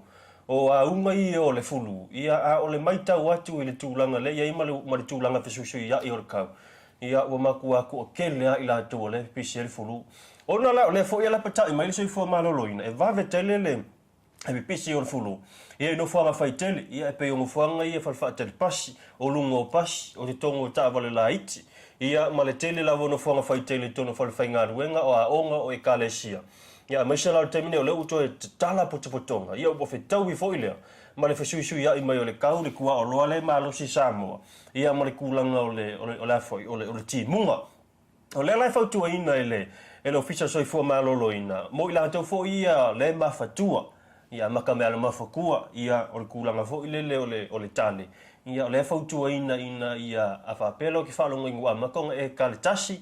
Ia wa matalo tale fala so tauna e no for fala ona e le onga ona e ferwai e fai fu sa fa noi ona e alu tfinga wenga o le pui puinga na ia ma o le tulanga la le pe ona ia foi e fauto ina ia lo fisa so fo malolo ina tangata ina ia ta fio fil tulanga fo le lo kango io fonga o le tano i lo mata ia po lo mutu fo tu lo fa fonga la tunu ia ma ia fa pena ona tau sisi pea i le tūlanga o le whaia leo tātou tali whafonga. Ia ma le tūlanga fo i le o le whawhano ma mao tātou lima ma whao ngāwai la awa peo hand sanitizer. Ia o nei vaengala nai peo i ona o le tūlanga whaisinga pepesi kele o le fulu. Le ia i Samoa. Ai o le si ta libot. Ia e le i lalo ifo ma le toa se lau i tangata whainga ruenga ma le malo saina. Le ufa maunia mai nei e le minista o le mtanga ruenga o le leo la fiunga le whau. Sorry, fau walo le fau Harry Schuster. Le ua wha moe moe o la malanga mai Samoa e fau sia ina le tūlanga fo ile le tātou whalea o ngā fo ile mo tomai whale o leo po le tātou Police Academy.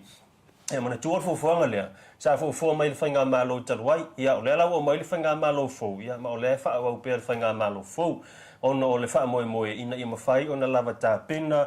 Ia le tūlanga o tātou malu le malo ma tangata leo leo. Le fia a vea ma leo leo. Ia i iaio sa onga whaapitoa. O lea lai to se lau i langa tau, e le silia ma le to se lau.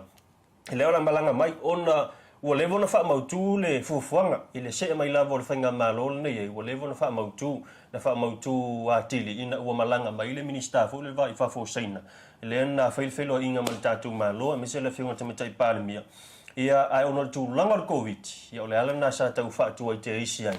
Lea la ua tau whailo mai, ia o se taimi. E le te mamao po le teimi leo o le atatala i rota tau pora se au kuso. Ia o na malanga mai leo to se lau le fausia. O le a whaialani nai no fuanga le sa iai le tātou whalpui tuai nai tā whaingata ia le tātou Police Academy. Ia ole nei. Ia na maui fo isa wanoa ia au te loa ia o le se teimi. Ia ona whaafonga foile mai moa i whaatana noanga ma le tātou chef de mission. Ia o chef de mission ia po tangata foile ana te taita ia se malanga whaavao maa lo. Ia se aua sa mo whaavao maa lo mo tālonga fo ia whai whafo. Ia le sungale ia things junction na lole. Ia mai ia wha mautino mai aini so tālonga le wha moe mo Commonwealth. E fitu la tātou tālonga wha moe mo Commonwealth i le tausanga le nei. Ia ma le nātou fitu. Tolu sifuru valu i la tau leo wha maunia o ta alo po athletes. E au fia ai ia tātou locals athletes. Ia ma tātou overseas athletes. Ia la mawhai ona malanga atu e whai maawe fua Samoa. Ia o le talo-talonga le iai, ia e ono maua nei tātou pine au, te lea nei tālonga le sa mai tawina fo i le minigames. ia mai so ni so talonga pe Pacific Games le lua fisio malai van ngata mai ia tatu talonga fa malo ia le ala mo mawina ia ni so ila to malanga le fo ia tatu sevens rugby ia ai le fa mau dia mai la tatu lisi o le tatu au o le tatu sevens ia le amalanga atu ia tonu fo ia la sa ili atu ai se va no ai le tatu au le sunga fo i fa ia o mal pulenga i se tulanga fo o ila to ta penanga mo la le fa mo ia fa talo fa tu no fiona fo ia fa ngoia le fa nga ia le upule lo fo lo tulanga o chef de mission que lo no si fi o mata tu no ma lo la vole se fo mo ma lo fo i and congratulations ia le to fingo to fi ai oi ma lo fa tai ia te lo le o le anga lava ia o le fia au ona pe ma lango i tato sports ala le se tau tua as a supporting personnel ina i tato alon whanau lo whape ona au sia fo i tūlanga e mwhai e ona wai atui lui whafo i tālonga whawao malo. Ali o atu le tūlanga tapenanga le Mall Commonwealth ia o te lo le tālonga whawao malo mua le ue teita ia tato mini games ia mai le mini games. Ia, ia, whaftai mo le whafsili ia o te lo le tālonga mua ia o te lo fo se tālonga fo i le i whaingo fielo na tapenanga fo i. Ona o suinga fo i waiela langi newa i taimi pion sila fia ia au tapena pena le au le tau sanga mabai ia sa tele lava lui tau taimi o lockdowns au taimi fa pena ia sa fa pena fa fainga tai ona faile tele o tapena nga masani ma fai ona faia so in saying that ia e vi ele lo fumale anga leo le tua ia sa fa pe lava no faina le tapena ma fai fa tanu ina ia ma mau mai fo ini results mana ia ia fa fi ina fo si tatu no malata point Talonga Commonwealth ia le sa awa tuni si au mini games ia mfone fa iloa o ani si au le sa ile mini games le fa fo no Commonwealth ia e Paula vale le nisio alumfana o le la to e to va atu le Commonwealth misio o la to sai tono le au le athletics okay Paula talonga le ia ina ia alumfana o le la to e atu fo le Commonwealth e represent Samoa o le mai tau atu fitu tatu talonga ia ua mautino mamai ia ila tau le lisi foi o ila tau o le ola anga ia tu talonga ne fitu mo Commonwealth ia uptime o le ua atoa le fitu lava talonga ia o le foi o mona mai ia le vaenga le tau le sport entries okay so le foi lau mai ona ia malava ia talonga tangatana i Tasi representing toi paulava le meolo fatali taimi nei ona o le tato rugby sevens o la sos futa so you lai o le aso na o te line na la to entries so toi pauna tato vaenga le fatali ia ona masalo le lo foi pena i fesuia inga after the 11 ele mfaiona toi sui es wa foi la to le tono le o le lisile os futono le filia la vai alle rugby sevens. Ora se vai lau fionga fo yo se le tulanga le e la so titilo i tatu au lau sao ni mo Commonwealth e ono fa mo en tatu my potential code i tatu pine ia aptai ia o te lo so se sport la vai o lo fai la vala to tapenanga mo sila fia fo o le sito tele le au lo fa peona ala papa au e tunu fafu so lo ma wala la to fo ia competition fa iona au ia tu etapen penai mo talo nei ia atonu lava ia tato ia pen sila fia o te lo tato lava ia potential goal le ia o tato au si ia pen fu tato mata i lunga pe ta failang ila to fu tapenanga manisi fo yo o vaenga wa ausia ile na ya lom fa na nei ai o te lo ya o la wa tatia to lava tapenanga i sports status ya o to mo malas foi numero tato locos ya matato overseas athletes or players ile time nei e to to say to full value lava le fa inga lava ia o le au ta alo tatu athletes ia ai pe sila fia ia to full tolo le na tolo va ia o tatu le lo avele le tatu au la kapi okay as full tolo na ia e to ono ia lam fa na u le lo fa manu ina I le weightlifting le sa fa pe na fa manu ina la to competition e qualify ai so o le si vaenga majority le si vaenga lo fa pe na papa au tu no mau okay ole ala le tulanga wa fe le ole atu va ai tato mo le tato talonga Commonwealth ia o talonga amatala so full value you like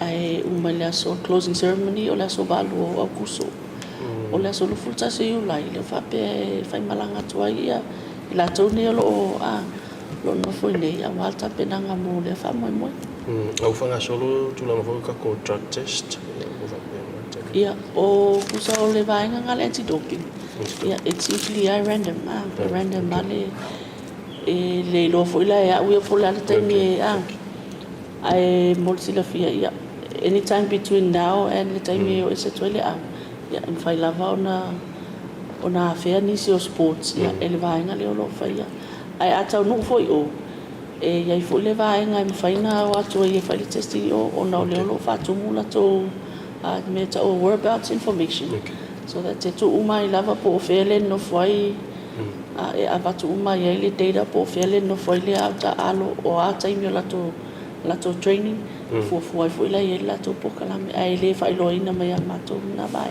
ja tu le vono mo sa no muli mo se fata po ingo tato tu no muli fa mo como no after mo le vono ia o te loa ia o tato la vai Samoa ia e sen mana yo le mio le masi ia tu ia ala fa lo ina yo tino ia le tapo ia ma tau fai talo matu ia ainga na tau bo ia male tunu atu awata mfaina le atam faina fa na ia ele fai ngofia fo ile le tau le alo atu ia ine ia long tam fa na I lungol malai la vai ia ele fai ngofia bolsila fia ia ole la ia male se to fitus full faz ia tunu la fa pe fo tam fai ole au lava o tam fai ia so fuat foi la ia Samoa ia ole ia tono le lio ai mole atu fa time le fa malo le tapo inga Samoa ele ngata fo le tem foi samba si e toi ta longa sai pen ia te lo foi la to tapo ia fo ia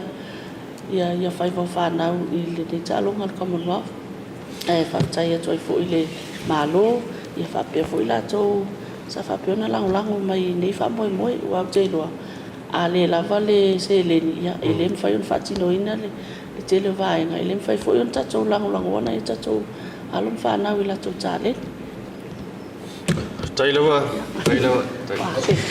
Ia ona fai o tu lea o leua su nei le committee su o fasia ale asosi foi le lo ia Samoa ina ua tonu watu ia se faitionga ia ile fona fa tonu ale asosi lo ia Samoa ia le su ila vainga su le sos ia stasio tamai tai lo ia sinia le afionga ia maiava visekota Peteru ai morisi na fia le mata upule nei ia lena mo dia fata seile fiunga le ia tamatai lo ia sinia le tatu tunu ia maiava ia male tai vanga fa fai le HRPP ia tule epa ia male fai la tusi ia ole mata upule le ole fa le mingau ile fa msinonga por contempt of court ia ina umulia ia lesa fa maunia iloa ia molianga ia ile sunga ia tule epa ole tofa ia la lipule ia male tamatai lo ia esa maila I tu atu bang na man tu fo ile ia fa na fai le fai un al parlament ai ile tamai tai lo ia o le vale ma la sosilo ia le wo su ina terminate pe on fa ma ni president ia le fingo fo ia Alex le ua mata ona fai su ina ma ole fo ila wetali mai le tamai tai lo ia mai ia va visikota Peter ile taimina nei ele ma fai ona tu ina mai sana tali ia po sana fa matalanga winga ile su ina le wo fa ngaso ia ona le tulanga fo ile nei la matia ai ia sa ili linga ia ale asosilo ia ole afa tali ile taimi ola ma he ile esa ile linga nei ona mafai lo le ona tali atu e tu sai mafai tionga le nei ua fa pena ona taunu watu ia e fa sanga ia tia mana to foi o le fionga mai ava le foi sa ave se mai ona foi ile ona to finga foi le o se tamai tai lo ia mafai ona ave maloia ile tau sanga lua fe sfun malai vale lua fe lua sfun e ona nisi foi o tua inga mana fai tionga sa fa sanga tia ale foi la uto molia e tulanga al fa le mingao I fai unga al fa msinonga ia ole mata upulana ia le ua taunu ia ia le atalia ia le temi mai ai le sa ililinga ma su suenga ia komiti le asu su fa pitoa ia mo fasha ia le sosilo ia alo tatu tunu Samoa nei ia Asiata ia ole tulanga na pe ona ia nai talafoi mai ia I Samoa nei alo fa ia tu ilo to fava ai tu sai foi o le ngā luenga mai ai tu sai o tātou talo toto le ngā te leo le tātou whaatalitalo noa ngalo tele I whinangalo le tātou oturu. Ia o le oto ina mai o meo tutupu si o tātou oturu, tala fia o tala whaavau o tala whaanoa noa. Ia ai o meo lo tutupu tonu si o tātou oturu. Ai mai se foi la le tūlanga le mana ia si proklame le na walanga le foi na anginga mai tutonu o le forasanga le minista o leo ma wharepui. Ia le proklame la leo le von tau na fatuina io se a onga po se no foanga ia e ta penai ma to matawai ia ta penanga malu malo la nga va vai ma sile le tulanga a luilungo le tu ainga so le tula fono e le misi la vale so le vaiaso be tutupu le ngata fa o lima tulanga fala au fa saina ia o le tulanga domestic violence ia o vaenga of SCA ino no ma fioanga ma tulanga fa pena wala nga te tau wai ona ta pena le leine o tātou malu o le malo ia awa fo o lātou whaiwai le ngata o le tino I le malosi a e sili o lātou mafau ia I le whaato whala inga mawhai unga whai decision making ia masei tau mawaini tātou leo whaatele le au kingo le lei mawhit ia e tau whaititia ka mafo ia kau malua mai matulanga whapena fo lele I sio tātou potono ia e whaaftai atu o matou ia o te romo le whaafonga mau me fo I sio tātou potono I Samoa ba ai ia o le tele lava o whaafitau li masani ua peino o whai atu fo I le tāwhisa o ta inga le verso le tenei o le lava matua ke loa se taimi sili atu ona te tele ia matou mele na I lo Los Angeles po o I Las Vegas ia o le tūlanga lea fo I lele o le whiawhia ia I lātou ele ini ma fau ma le pulea mio pulea lātou ma tūlanga o la au whasaina pe o whana ma tūlanga whapena dele whapapawhanga le kupu ia matou e le ngata o South Auckland ia o West Auckland ia le foi ile afiafia na nafi foi le mori mawina mai taupo ia o le foi maua mai ila tau mali liu tulanga la vai o fesi inga o le foi ai filo ai ia tulanga I kengi nei ia te ronde ia ele misi e foi Pacifica I vaenga fa penei tele foi ia matou sa fo kilan mo le meo le tulanga foi le wa ia le o ia o se va fer lo a loto ale I lona loto ite rua tu fa pale la au malo sile a matulo e o menga o mako o peia o le o popole le sile tulo ia ile kiringa oles o putu sa o fengo fie foi na manino o le ala tau mafai o le ala foi le matua sa mala malo si mai ai ele vaenga fa o fai ale national a o lo loma le matou fainga palota ma tu fo matou tau sanga fo o le vai suala le matua sa mala mai ele ele national ele fainga malo le e le o mausali ma mautu sa tau porkalame ma sa tau game plan e pui ai ma faititia tulanga nei o le lātou le nā mau ia ai o lo o mau tutu lava ia le tamaitai palemia te sinda a döna me se foi o le vanga whauwhai leipa o lo iai lava ia le porkalame le lei ia ai o nisi au whawhitau li whapenei e toi titi a le perengia ke le lore me o so fa fose ia tulanga fa pena ai au fo ona sila fiele malutili e te tau ono to mata ituina ia ma pikifu fo tatou du so tu fa o fa nau pe ia la ka longo le proclame uma ai po ia ta mai ti te mo fainga lotu ai po a toa au fo te tu fa wina fa mai la ku ka ma se moe io ala e ke se la fa la roku ala wale vanga na var fa malama la tu o punga ila walu te fa o te lo ilo atu o matu fa le nei ia ele lo aku ilo ma sitting room met tu pu mai pokulonga fa longa lima ia matulaga fa pena o tupula e matou nisi o tatou tala o New Zealand lava ia ona isuinga foi ma le tuole na matou malo le fa mo ino ai langi le matou talo mo mua ia le o tapena du mo talo na lua i le loi taniden i le weekend le ang fonei ia le lau malo lo i matou tama malo no si o Semu ia ma tamalo tu po vai o tu vai tu tamale fa pe we pe ko ngale fa ia vai pe te du ainga io le la malo lo fo ona wa fa mo ni wa fir covid o mo siama o covid ia o lesi sunga ia Semu ia o le ona o le tulanga tau le malo si mai se la vea sa fe nga ia le talonga na te ajunei ia te lo pauna ia male swing or tula fono wa ia fale mata pole malai talo mata mato i Mount Smart o ne hanga ia malai fole le Warriors talo mai foi ia le talo foi le na fa mo ai ki wi le o le mate matonga ia fai wa lo foi i talipenga tio anta matulanga o tau inga fang ale au mai moa e afia foi mai la to supporters mai tonga le ala o suia foi la male tulanga ia inga o fata winga le ava malosi ia o le to tadia ina ni tini fang wa le van kau fai ngai mea ioi o kai mingi mo ila to le fia le fai nei me o le ava malosi ia te au wa tauna fa va ingu uma ma pasi le ava Samoa o le ava Samoa ka dio media ioi wa ingu foi konga ia ave ese nei fangu pia ma le tele i fua tu lo fa fonga le tu ma le tele i fua le vesi marangasu i tu langa fa pepe le mafai ona ta fio le ia ona vai ngana la to fa vai tu pu ya mato ia ai la foto ia fa mai le ta fa ta ndonga le vanga le fiafi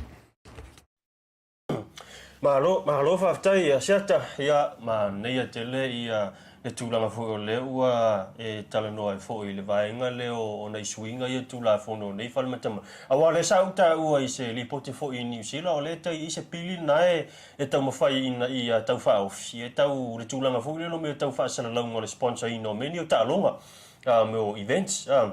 O le ae tau whalangolongo atua i e tau mawhai ina i a o le pili le tau whaofi e tau tapu ai ina toi e langolango ina se whalangau si ava malosi ia tūlango ni tālonga. Ia a meise ia o titonu ni venues ho ia whai tālonga. Ia le lai mana i o lepe o tau la mua mai i le isi lea stadium i nai New Zealand. Ia atono foi o se e ui o le tupu i New Zealand. Atono foi o se vaenga tāua foi mo nei Samoa. Ona foi o le foi e mai tauina. Tēne lavo tātou tālonga i nei ma na events wapena. Nei lango ina i nisi o tātou foi. O tātou vai foi ia ngau siava manos. Ia mai se foi, tele foi, o nei tālonga. Ia olo mawhai lava ona, ia i lava no e sawa koe kongu mene i o whangu mātaitai. Ia ai o tūlanga na, ia whaaftei foi i le tūlanga foi o le ua ise manatu isi mātou mālo i New Zealand. Ia wai mo ia ole nai te lalaina ia e peo se mātou mālo na ia ole tūranga le sa e tā uapo se isi ma te ainga ma tupo ia o si o watari ai o tūranga ia Asiata mātou sa mongi so le furu le ia le furu le ia e laki lava ma ua ma le fiunga le lipule ia a mao i tua ia ia ma ua mask fa pitoa nai we va ile we sila fio fo ia me o tanga te fa ngota fo ile le ia lana kakos fo ia po na mata fo ila ma me ka mai fanga unga pese le ka o snakos e pula ma ua la nga o ma ua ma wai ia ko nga masnga ma ke fo ma kamanga e ma snakos nga umi ia wangi ma wai ma o le furu i Samoa Asiata ia talo fa pe wele yo lu el to ngati ngai na le ono ma wai tanga tama isela io il tulanga o le feo ai matamana ia wa ta o lo to nga staila ia na o tali ngai lo to moenga mo tau mana mana va o matua sela le ia ai o paulo le vai ngai fasi si foi le ta fa tala noanga o le tasi leo vaenga ua mori mawina mai e le au popoto i meo scientisi malaula au. E vave ona lu ese mele o le fulu o le tangata e fulu lea. Tiro fisa soani for COVID. O le tau o saupua ia na onofo ama songi ioe. Tape ne ia ioe peo le tisi la mai la upua fo ile. Le ua tati e le pua lea. E le moaula ai o le whateitainga fa maisia uo ko lea na siata alu e whateitai. Lana leu te vai atu pe e tau whaale tonu mai a sio uso ia vaai. Ia ai ono tūlanga le fulu. Mela lea vaai tau le leisa upua ioe. Vai se pua se ainga tua oi. ia ona paua leo te whea rua ia masingifi fo ile le pi a vidi ia whape nei. Ia o le manongi la o le pua. I o le kamanga na te toi pua ina maina. Ia se malo si fo te io e malo loina. Whataitai ma la fionga ia misa. Ia e taurunga mai le ta whatano. Ia o te loa o le tūlanga ho lea wa man tō foi. Asiata ia i le tātu wala ngā upu foi. E pole mua ngana foi le. A wale tau le pua mai lafo. A vaila o le tūlanga le. Lona winga o la vaila tala foi le. A wale tau le pua mai lafo. A tau le pua mo song song. Mo le ko viti. Ta oi mo le fulu lea. Ia tonu e ta o tele le whamanatu.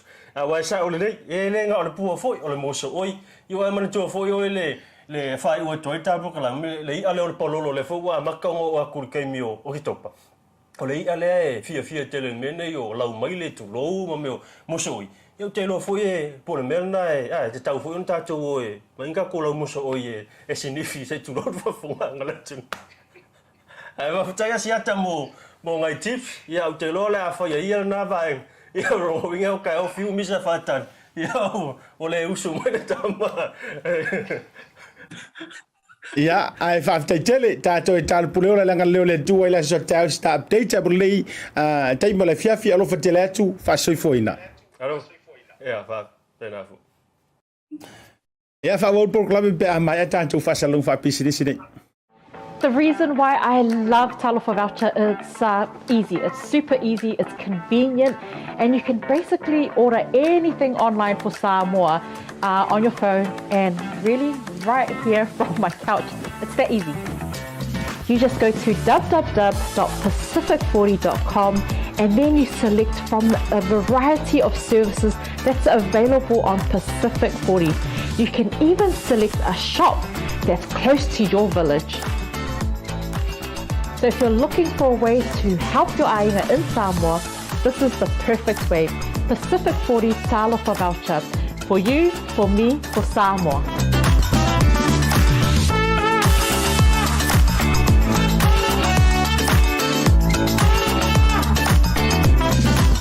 Ia, o le tātou porukalamele nai le vanga o le afiafi. Le sao tau sila whaafonga fo iai ma bai moa. Ia o tau mawhai e oto atu. Tūlanga malawa. Mata mai lava I tātou fiso ta inga mai Samoa. Ia mai se fu o tātou update.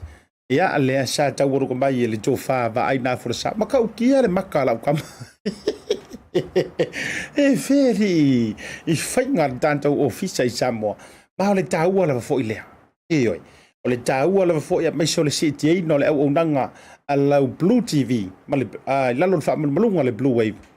Ina ia le lei fo I tūlanga e tu ina antua wala tō fonga mai moa. Mankua, o tātou. O lau TV whea vea I lewa iei o lau kirifongi. Ia o lau tablet. O le alava le tūlanga. O le soifuanga walu luma. Whainga kahanga e aruma whea mea moa I lau TV. Ai kusa o lau lava TV. E ta mobile TV le ke whea vea ia solo. E ti o phone. O le ala foi lana nai ala ione tau whaile au audanga le tātou BluTV, ma le Bluwave, ia le leile quality, ia ame se fo I o tūlanga o tātou fiso o tainga, ia manino fo ia maiso la tau sirisilatu I Samoa, ia tātou whaatale noanga oto mai, ia I tūlanga se ivanga nā ia nisi o tātou lava fiso o tainga, straight lava I lungo le Zoom, ia e wha moe le lei o le koneti, ia pale no fuanga o lo ia ile o lo fiso o tainga mai, ia maka inga le maka ka malo io se pu vai maka kama sa sao fu io le milio nge ingia fu le mai ka siva what to pu ai le avasio uso io le ia o le tolunga le na le proklame o le tautai ya le foi vai nga o le afiafi e se manga o le tautai mali le foi fonga va tele matua o e lo tato va Samoa matua upu io le asianga ia a foi mai le unanga le vai ale BluTV ai foi ni vaenga tau te fia so tai mai ai tūlanga o ni anta te poe au unanga e mawhai o so ni tuaile BluTV ia mo le poe no ni wha moe ia whauntou o mi mai numero lo o tu ina tu luma me se foi o le tanto private messenger ale BluTV tūlanga wha pena pela ila so tai au sa ili tanto o noa ili tanto malo wha alongia masani ia ile tofa latino po le fionga fo mo na o minister business mala manuia ia ile aso daiao pe a mo tuai I se lau e foi na mai le tu au li te tai bo le fiafi Le tō ona le nei Asiata Pio Vaoliko, o le tautua le BluTV, iau te ro nei, soifua mai amanuia. Hi, my name is Sora and I am from South Auckland, Manukau. I attended Auckland Girls Grammar and now I am here at OCA. My dream is to help Pacific Islanders build affordable homes. I came across OCA on Facebook and I saw that it was more hands-on. Now I'm here, gained a lot of knowledge, gained experience on tools. Something I was amazed about was the floor plan. Once you build and then you look back at the plan makes sense. So there's something I learned from OCA was how to read plans.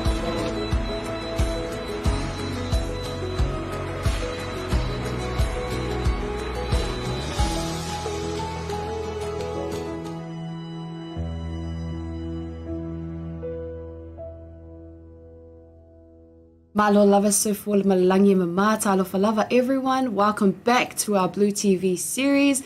Get to know your mayoral candidates. So if you live in Auckland, you may have been informed that there will be an election happening on the 8th of October for a new Auckland mayor. So what does this mean? This means that if you live and base in Auckland, you have the opportunity to vote in a new mayor that you feel best represents you. Last week, we had the opportunity to interview running candidate Wayne Brown. So feel free to check that episode out on our BluTV Facebook page and YouTube. But today, we have the amazing Auckland mayoral candidate, Viv Beck. How are you, Viv? Oh, malo lava. Great to be here. Oh, it's so great to have you. Thank you so much for taking some time aside to come and speak to us and also to our audience. But let's get started. So tell us a bit about yourself. Well, my parents immigrated to New Zealand with two little children, my oldest sister and brother, when they were little, and arrived here. Mum didn't speak any English and Dad had just a little bit of English, so they arrived and really set up a life here in New Zealand. So my second sister and I was born here, but I know that they loved New Zealand. There were many things they loved about it, but they also felt quite a bit excluded. People called them foreigners. Right. And so I guess that's sort of been a bit of a starting point for me in terms of my life. And I've had quite a multicultural upbringing because whilst they wanted to give us a Kiwi upbringing, they had a lot of friends that were different ethnicities. And so I got to know lots of people from lots of different walks of life, different ethnicities, and that's been a great experience actually because it sort of, in a way, helped shape the person that I am.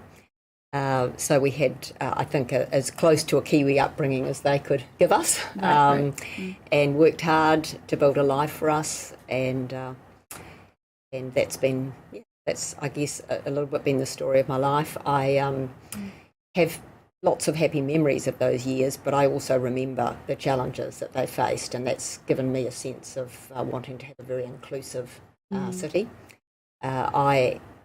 After school, I studied at university, and I've had a very interesting career, and that's brought me to this place now. I'm actually married to a Māori, so I've continued that, I guess, sense of Kiwi dream. Yeah. And that sort of has been a big part of my life. So I think that I bring that into standing for mayor, really, in terms of the type of inclusive city that I'm looking for. Amazing. And what about a bit of your professional background? Yeah. So I studied economics. I trained originally as a journalist, actually, and then I studied economics. And I've had a really varied career across the public, private, and also not-for-profit sectors. So I've had some senior roles in big companies. I've been chief executive of medium-sized businesses. I've also chaired boards, and I've had involvement with both central government and local government. Nice. And also social service agencies. So it's quite broad, and I think that's another positive thing to bring into a role like this one. Yeah, absolutely. You really have a bit of experience in the areas that you're running for, so it's really good to hear. And what made you want to run for mayor? Well, it was quite interesting actually, because people started asking me whether I was interested in standing for mayor actually some years ago, and it was a bit of a surprise. I don't know where it came from, just out of the blue, and it wasn't something I was thinking about at all. I was very happy. I've been chief executive of Heart City, the business association for the Central City. But as time went on, there were a couple of things that really did have an impact on me. And I guess you could boil it down to recognising that there are a number of different communities that don't feel a connection with the city and feel a bit disconnected to some of the decisions that are being made for their communities. And that started to trouble me. So there were a few decisions that happened in the Central City that really significantly affected businesses. Right. I've also, and actually, when I've taken a stand on some of those issues, I've been contacted by people across the region who've had similar experiences. So that started to sort of go on my mind. And then we've also had the City Rail Link experience in the Central City has affected a lot of businesses really badly. And it was necessary to stand up for those businesses, really, because I don't think anybody should lose their livelihood over a public project. So I've stood up along with Heart of the City to seek support for those businesses, and also to recognise that with so much infrastructure still ahead of us in Auckland, we needed really to make sure no other businesses are affected like this with future projects. So that's been a big piece of work. And then the last one was really COVID, because it's affected Auckland so much. Whānau communities and a lot of businesses have been badly affected, and I think it's really important that we recognise that. I've worked with a lot of other business and sector groups to try and get as much support as we could through COVID, and I think how we recover now is going to be really important. So all of those things have come together to make me think that actually I would like to stand up and put my name forward.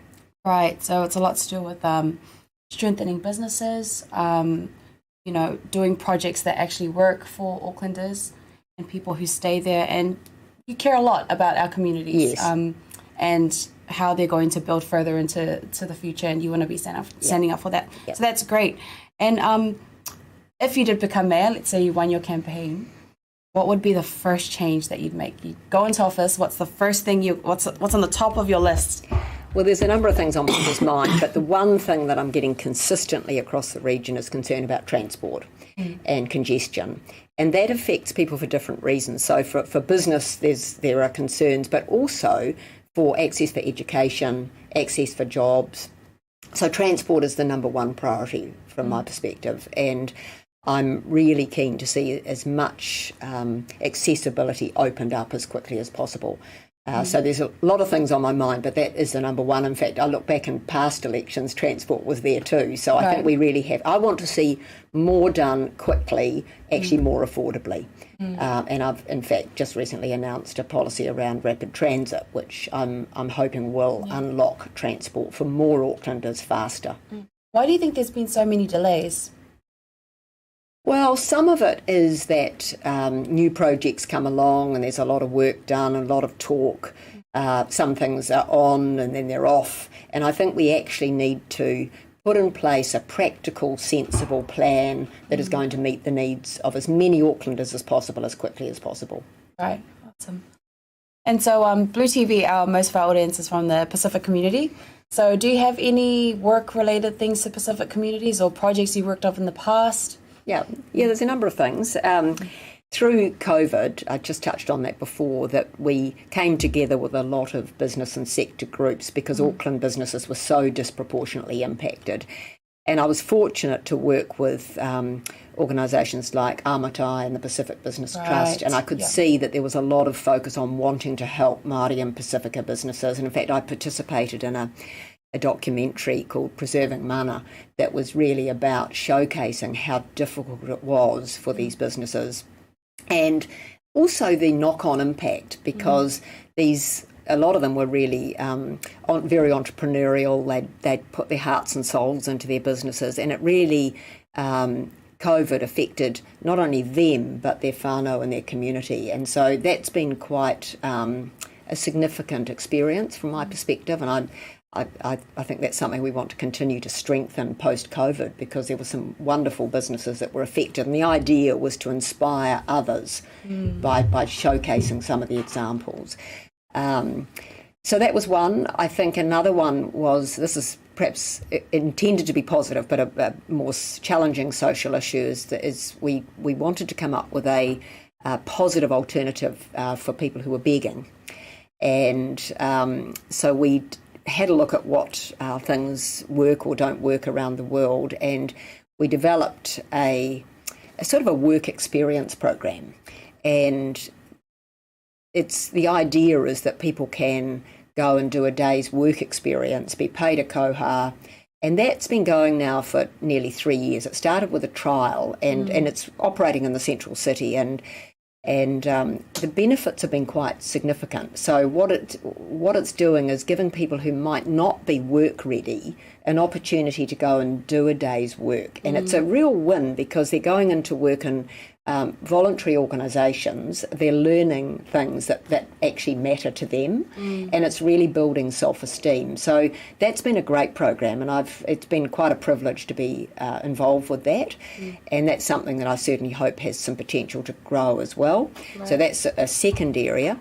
And then the third area is that we promote a lot of events. So we promote events like Pacifica, we promote exhibitions, for example, at the Auckland Art Gallery, and there is quite a focus on Pacifica artists. There's an exhibition on till the end of July, actually. And so a combination of things has given me the privilege of working with a range of people through the course of my work. That's amazing. No, thank you so much for sharing that. We have very good experiences with Pacific Business Trust and Maota, and we work closely with them, and they're very empowering to our business. So it's great to hear that you've been involved in that sense. So, yeah, that's awesome to hear. And just onto our last question, what makes you different from all the other candidates that are running? Well, I've got broad experience, public, private and not-for-profit, and I think that's useful coming into a role like this. I've got a real focus on community. I've got a background that is multicultural, and I think a big difference with some of the candidates that are also interested in supporting business, for example, is that I've got a very constructive style of leadership, and so I like to listen. I think one of the things at the moment we need to do is listen to communities. So I'm, for example, very supportive of the Ethnic Advisory Panel, keen to make sure that Council does understand the needs of the various communities. And so I like to listen. I'm listening from all points of view, and then making clear decisions that people understand and can actually get in behind. And I think in a role like this, it's very important, because if you think about the council, those people are elected and they're effectively your board. So you're only one vote. So there are 21 people around that table, and you actually need to be able to respect their views and listen and come to really clear decisions that benefit Aucklanders. And we have to turn things around so that we are there for the people of Auckland. Right. At the moment, there are certainly some communities who feel that some of the decisions aren't reflecting their needs, and we need to strengthen that. I think it's important to set very clear expectations with council, and you do that through the chief executive and also the boards of the council-controlled organisations. And I think that's going to be very clear expectations, and then monitoring of performance, because once again, those organisations are there for the people of Auckland as well. Right. And I think the last component is really working constructively with the government to ensure that Auckland is actually getting its fair share of resources, that we're getting decisions made that actually benefit Aucklanders, whether it's housing or infrastructure, transport. And I think you do need to be able to work constructively, but once again, you need to stand up for the people of Auckland. And I think all of that experience I've got puts me in a position where I believe I'll be able to do that well for Auckland and Aucklanders. Amazing. So, sorry, this is the last part of the show. I'm just going to give you maybe 1 to 2 minutes to tell all our viewers why they should vote for you this coming Auckland mayoral election.